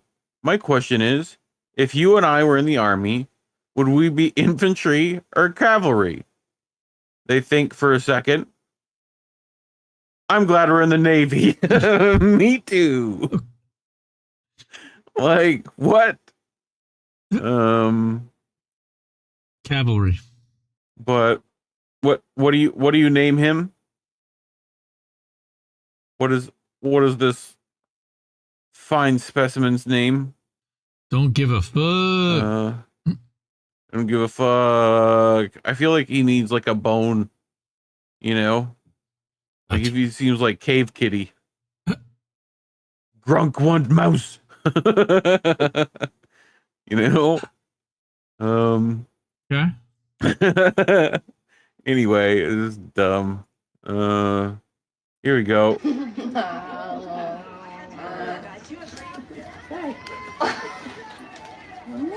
I want Cheeto. No, she already fucking had one. Oh, takedown. Give me a fucking Cheeto. My Cheeto. Cool. All right, you ready for this one? Yeah, I'm ready. All right.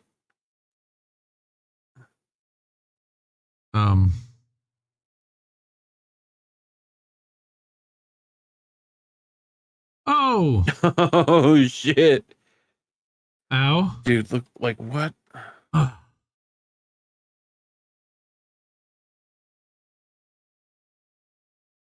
Oh yeah, he fucking shit whips into that. Ate it hard. Yep. Dude, that's fucked. This is a life lesson, kids. Yeah. Don't try to jump the rope. All right. If someone offered you $10,000 to spend one night in this room, do you think you can do it? Nope. Oh God. Oh, wow. I'm sure it would smell foul on top of it. Oh yeah. You just gotta spend a night there, bro. 10 G's. Like 10 G's. You know? Yep. All right, what else we got?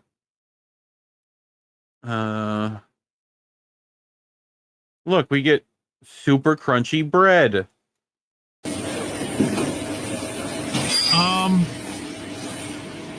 How can that be sanitary? Come on, man. Come on, man. No. You left one. You left one. You left one. He's folding shit in there. Oh, come on. Bro. Dude. Bro. Oh my god, man. Bro, no. Just no. No. I know. No. No, no. Jesus Christ. No. Thank you. Yeah. All right. To stop hick-em-ups.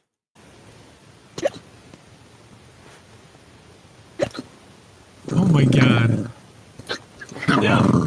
Yeah.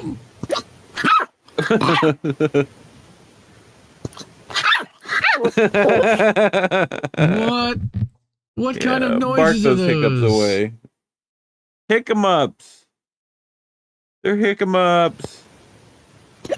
Yeah.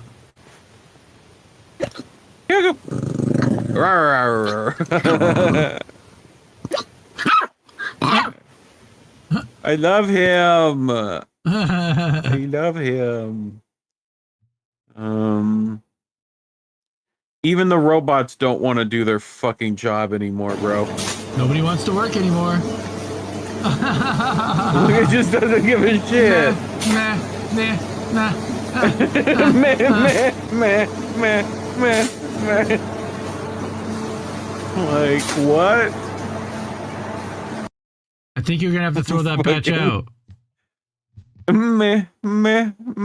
No, someone's gonna get that box and we're gonna know about it. All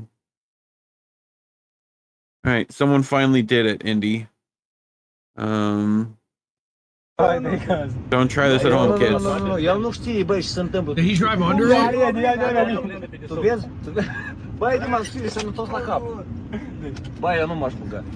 he did. What?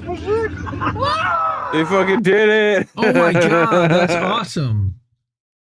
They did it! That's awesome. Yes. Yeah. That's awesome. That reminds me of Sean William Scott. You're crazy, man. There was an attempt.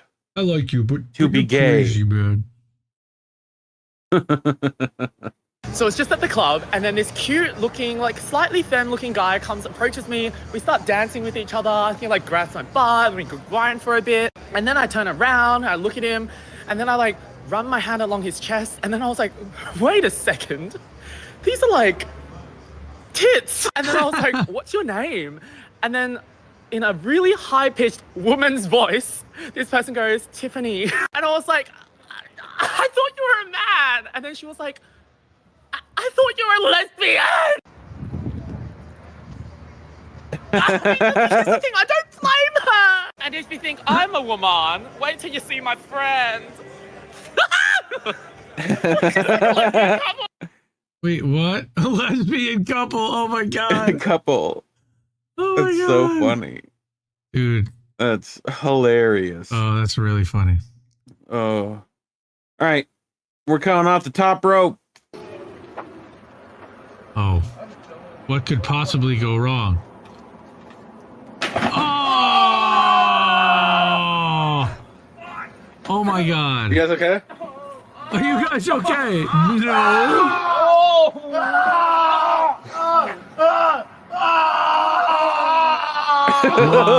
Why?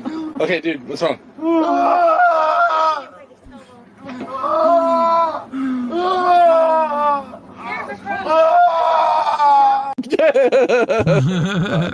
Dude, who the fuck told you to do a pile driver off the roof onto a table? Off the fucking roof onto a table, dude. Just why? That's the description. All right, here you go. We gotta pull some weeds out.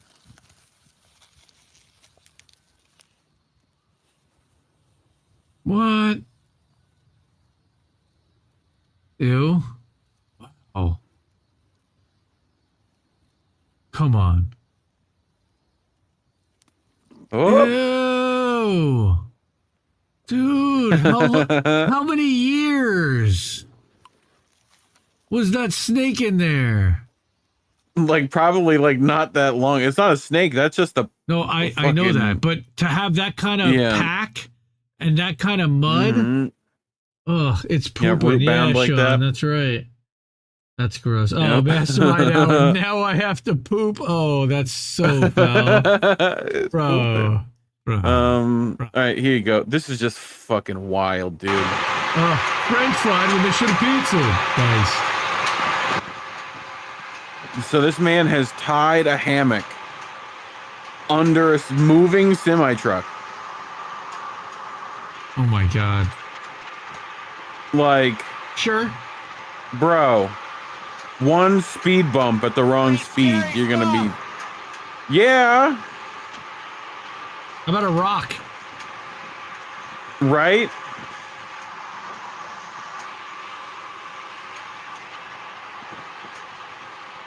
What the fuck is wrong Like, with why your are you dumb there? ass? What is wrong with your dumb ass? And this is why women live longer than men. Yes. Yep. Sean Miller, yo, what the fuck? Darwin would be proud. Yep. That's fucking insane, dude.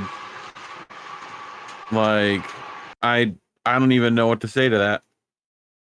That's wild. All right, so we gotta practice our riot control. You ready, Indy? Yeah.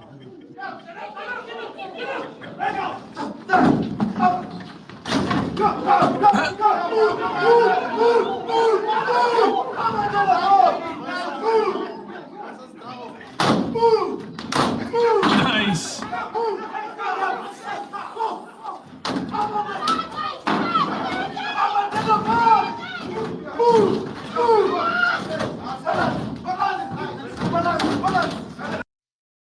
Fucking another tire.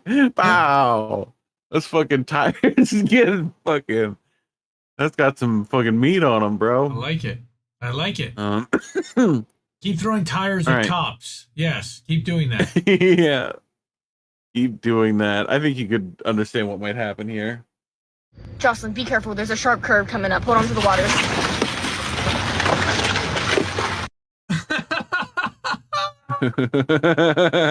Jocelyn, be careful. There's a sharp curve coming up. Hold on to the water. dude. He French fried when he should have pizzaed.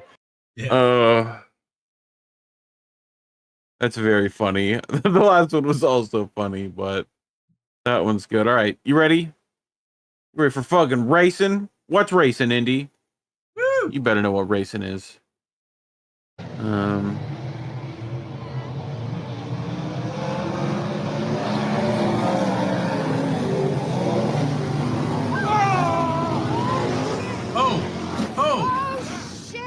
Those are dirt sprint cars, everybody.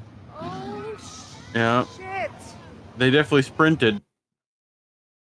They're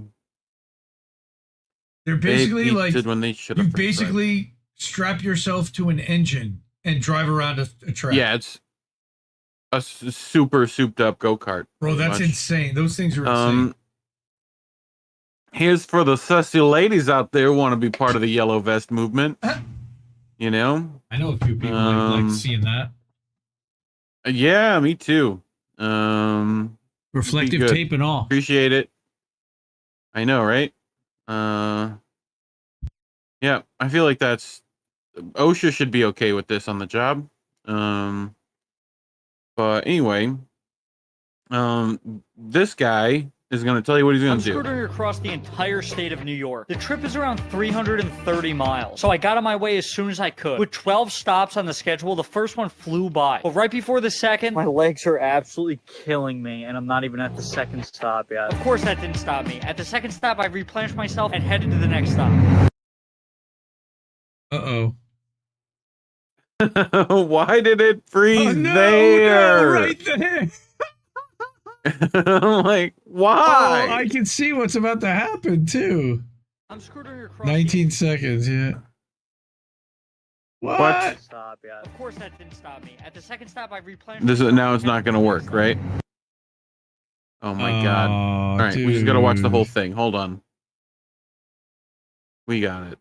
I'm scooting across the entire state of New York. The trip is around 330 miles, so I got on my way as soon as I could. With 12 stops on the schedule, the first one flew by. But right before the second, my legs are absolutely killing me, and I'm not even at the second stop yet. Of course that didn't stop me. At the second stop, I replenished myself and headed to the next stop. Oh!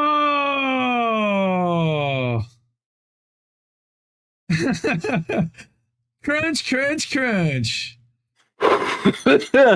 Jesus Christ, dude. So it's these lovely ladies' 21st birthday. It's your 21st birthday. Are you excited? Yes. How are we feeling? Good. Good. Awesome. How are we doing? Oh, Claire's obviously not good. Claire? Okay. Really? Claire is obviously not good. This better not be my girls on their 21st. That's all I'm saying. Claire? What? Claire? Really? What was your 21st Claire's like? obviously not good. We're not talking about that. Claire's obviously not good. I ran out of Old Queens puking after my 21st shot. Oh, nice. Old Queens is a bar down at Rutgers. Oh, I thought it was your date. Ayo. Elmo. Got him. A lot of people ask me, where are the aliens? Yeah. If we pull out an alien, I found one, guys. They look dangerous.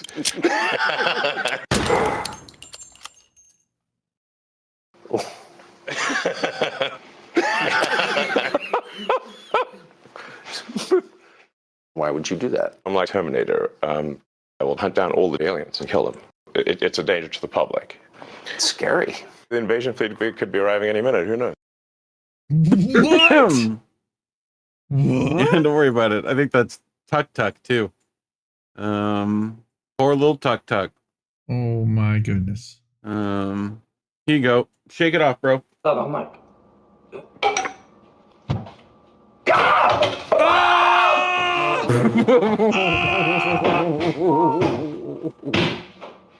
Bro. Oh my god.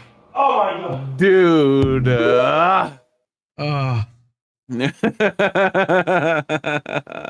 Oh fuck. Why is he recording that? Seal.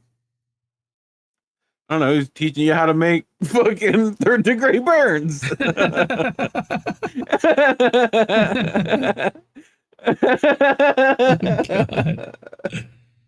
Anyway, here's Seal, everybody. I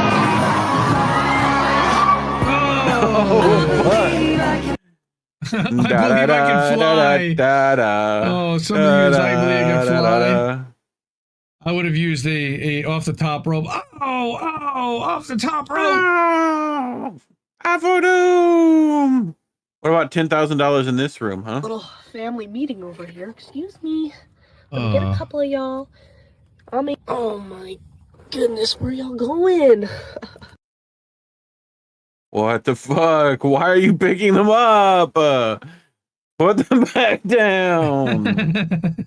Yeah. Put them back. No. That's so creepy and weird. Not allowed. All right.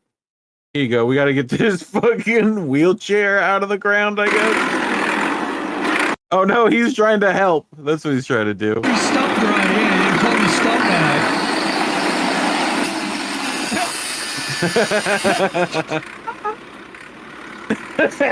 No. Twerking? Smoking spider?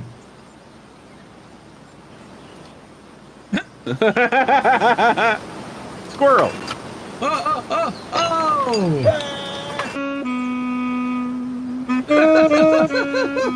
What the fuck is this guy tripping on?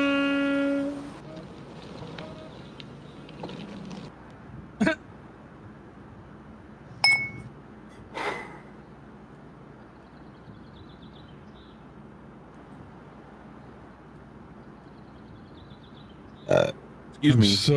So confused. What? Why? Bro. Killing me for the No, I'm last gonna let you have second. that one. Happy cake day. Here you go. Happy birthday.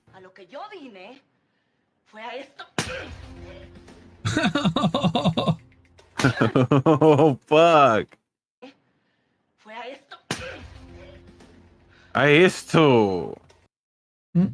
Take this. Or and this.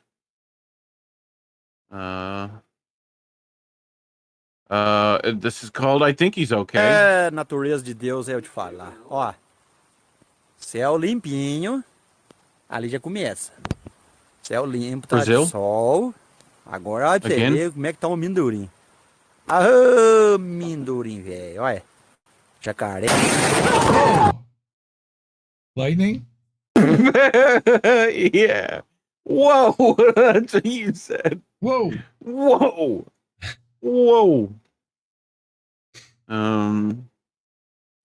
Okay. Did you fucking see this lady? Colin shared this earlier, I think.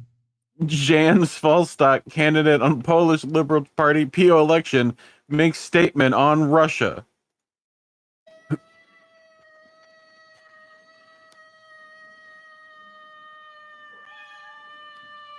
The cat. Meow.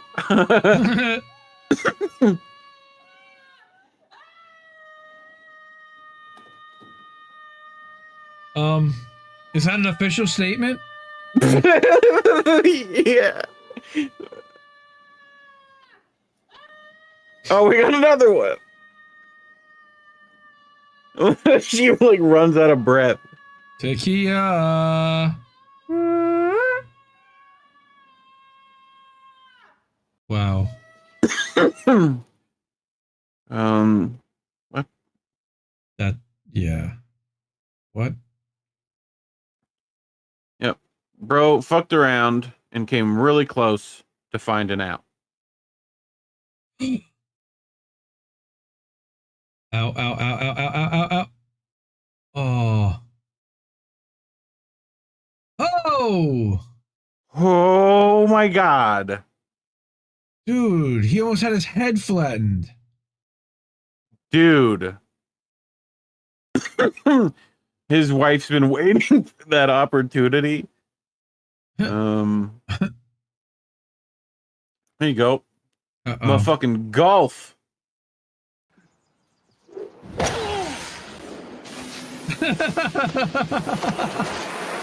That's the Happy Gilmore fucking sound. You hit that guy. He shouldn't have been standing there.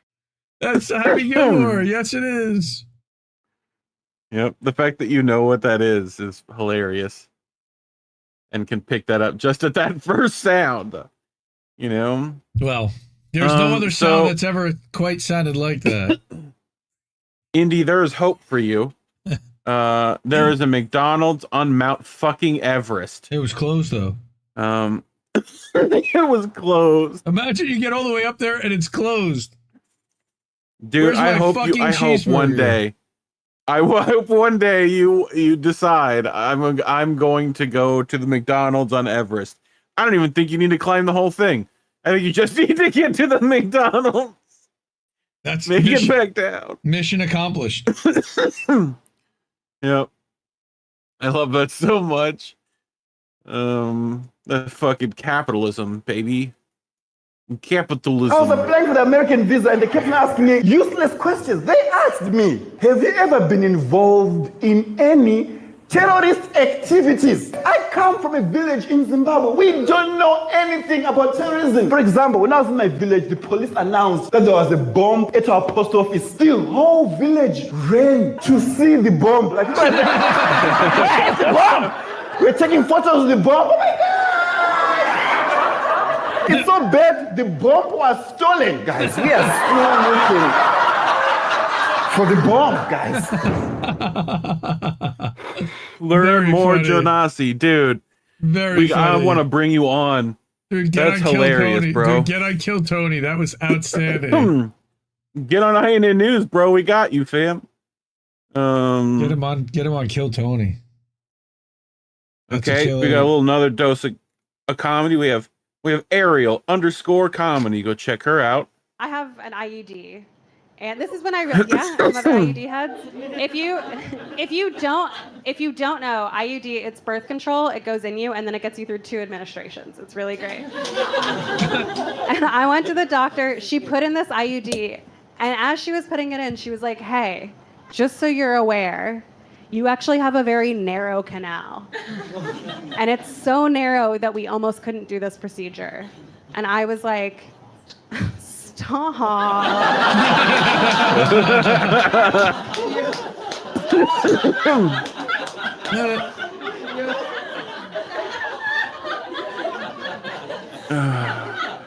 That's so nice. Thank you. Here's some tour dates for her. Old Saybrook. That's up at Foxwoods. You go check her out. Opening for Gary Goldman. But anyway, you know what kind of car that is, right? Ferrari. You're not on fire, Ricky Bobby. Bill. Through the car. Water. Fucking water. It's water. Hey guys, pull the socks out. Drop the trunk. Pull the socks out. Bro. Good. Base to the fire. It's a pulling spring. Fire off the wheel, Oh no matter my what. Hey, drive the car. Drive the car forward. Red Bull? Yes, everything. Oh, Red Bull. Dude. A dry tinder, no Oh, the less. van too.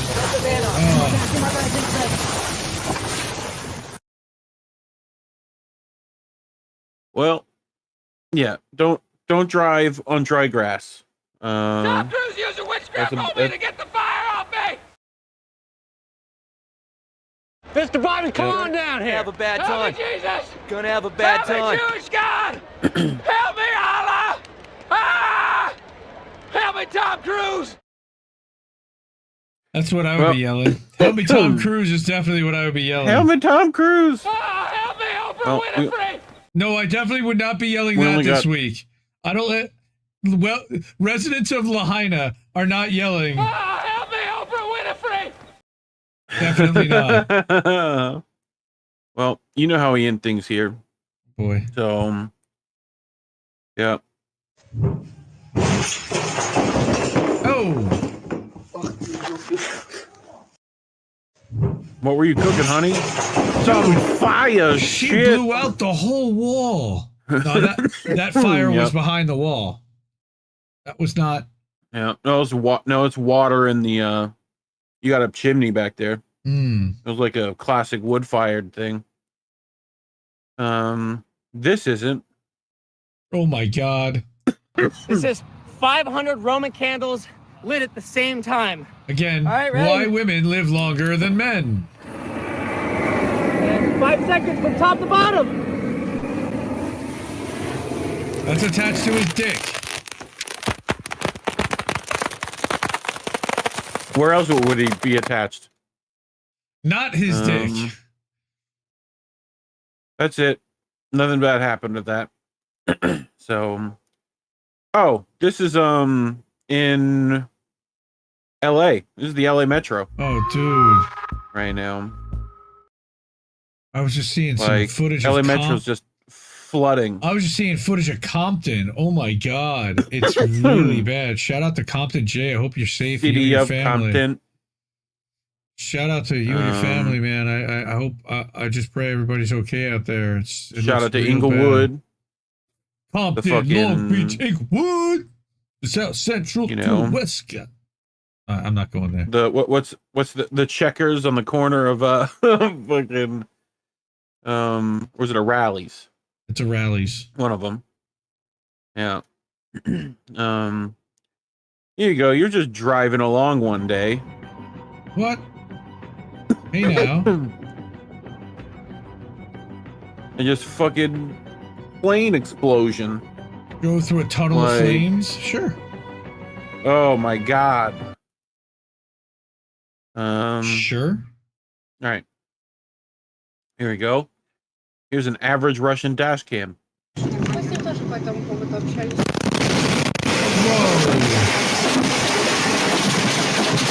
Look out for the drone strikes, buddy. Wow. Boom. Holy shit. What was that? Oh my God. All right, and last up for this evening, This just happened at Thunder over Michigan. Smokes, this just happened at Thunder over Michigan.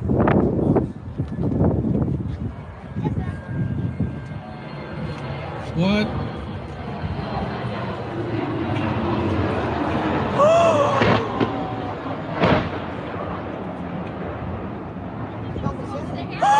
They bailed. It was like some kind of air show. That shit just Boom! crashed. There's Holy the fuck. there's the explosion. Oh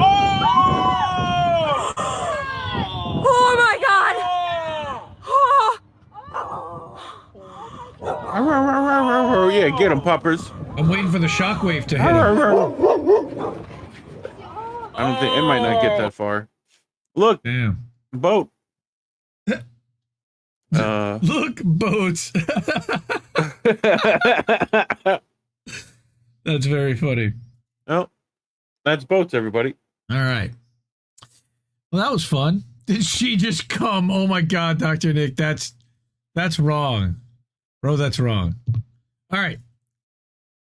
For those who haven't seen, our friend Reef last night decided to get a little creative and make a t-shirt. Which one? We're fucked. We're fucked. Yes, that one. Yeah, that one. That's the one. So now you can go to indienews.shop and get yourself a We're Fucked t-shirt. But it doesn't end there. Show them the other one. Yeah. Apparently, Bubbles McBoing Boing. Misty's nickname at the gym is Bubbles McBoing Boing. Don't want to know why, but okay. Yeah. And on the back, it's genetic. It's genetic. Sure. Yeah. And then finally, we have people have been asking for this basically since before the show even started again. A bitch logo on a t-shirt. And on the back, yep. Bitch with Comrade Misty. Crab also just recently designed enabling some Misty's merch. t-shirt addiction. Yes. Yes. What the fuck? We got McBoing Boing shirts. That's right. We have McBoing Boing shirts. That's correct. McBoing Boing shirts. She wanted them. I showed this image earlier, but indienews.shop, there are some of the merch items that you can get over there, in addition to the new ones that we just added this weekend. And finally, this week on INN, why did it do that? I don't know, but here we go. We got 7 days of programming coming up. So tomorrow, and by the way, just about every day at 11 a.m. Eastern, you can check out an INN News clip from INN News that the guys premiere in the mornings. Tomorrow night, 9 p.m., the return of Chris. Chris has been on hiatus for a few weeks, so he will be back doing Politically Homeless with Greg. Greg and Jesse did an awesome Politically Homeless on Thursday night. If you didn't catch that, please do. Tuesday night, we'll be back for American Tradition. Jesse's talking about great American tradition. that one. Jesse's talking about doing more cover songs. He loves doing the cover songs and like kind of just playing open request night for the audience if he knows it. Wednesday night, we've got INN News with this guy. INN News. In news. Yep. And Colin. Thursday night, we're going to record tomorrow night, but we'll run Nobody Wants to Work Anymore on Thursday night at 9 p.m. Eastern. Chris, Bread Circuses will be back next week, not August 24th, but actually on the 31st. Friday the 25th, we've got our busy Friday as always. We've got Angel in the afternoon. He's actually going to start at 12:30, not at 2:30. That's a typo. Tara Reade, Politics and Survival, will be at 3 p.m. I don't know who she's going to have on this week. We'll find out. And then what you just saw here will be run as a stream Friday night, 10 p.m. Eastern, boats smashing into other boats live on INN. With the chat, I mean, there'll be a live chat running then. And one of us Saturday, you got bitch. with this guy, I love you, bitch. this guy too, who hosts it with Misty and does all the engineering so she can just bitch. And then Sunday night next week is our 2-year anniversary stream. Oh no. Episode 94. 94. How do we miss that? 94. So I think after next week, we're probably going to take a break. Wow. Yeah, wow. I don't know exactly how long. But we're probably going to take September off at minimum, if not more. But yeah, look, man, we've been going pretty hard since early February. It's been a solid 6 months. I don't know if we've really missed a show or two, but I mean, I think I traveled maybe once, but yeah, we need a bit of a break. We got to recharge a little bit. And look, I'm still going to be doing American Tradition. I'm still going to be doing Nobody Wants to Work Anymore. I still make Misty's Substack every day. I'm still executive producing for Tara, hyping the network and everything else. We just got to take a little break from doing some of these stories here. And maybe we'll even do a couple. I'd also like to get back to doing Indies Tech Tips, which I have abandoned and not really done nearly enough of. But there are a bunch of people I see making some mistakes that are easily correctable on Substack that we can fix. And I want to get into more collaboration and more helping, and we'll see. You know, that also frees me up to do a little bit more guest appearances. You know, putting this show together, just so everybody knows, like, I start Thursday night. Throughout the week, I kind of curate, and as a story comes up, I'll throw it into a document or an article. But really, Thursday night, I start curating the show. Most of the day Friday, I'm still looking for articles. By Friday night, midnight, I pretty much have it put together what stories we're doing. And then it takes Saturday to get the thumbnails done. And it's a process. So taking a month off from that will definitely help. And I'm sure my wife will appreciate it as well. But I love all you guys and ladies here. Thank you, really. You're part of the reason why I do this, on top of the fact that I just need to get the shit out. But I love doing this for everybody, because when there were 5 people here, we were still doing it. And shout out to Comrade Kitty, because he was one of the 5 people that was there when we were doing it. And yeah, we'll be back next week. Love doing this. But we do need to take a break and get a little recharge and work on some other projects too. So yeah, we'll be back next week for our birthday though. So it's gonna be our 2-year anniversary. Nice.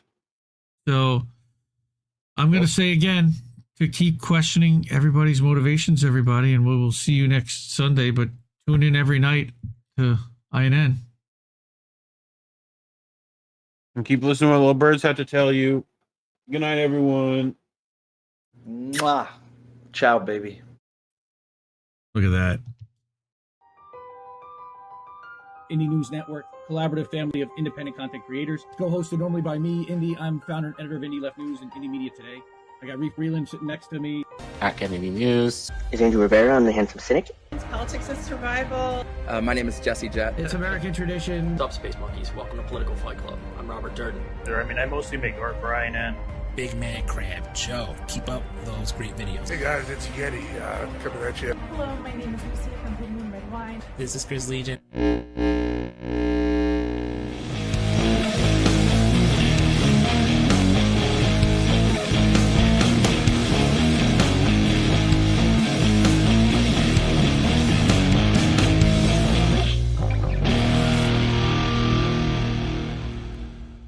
Keep fighting that good fight out there, guys.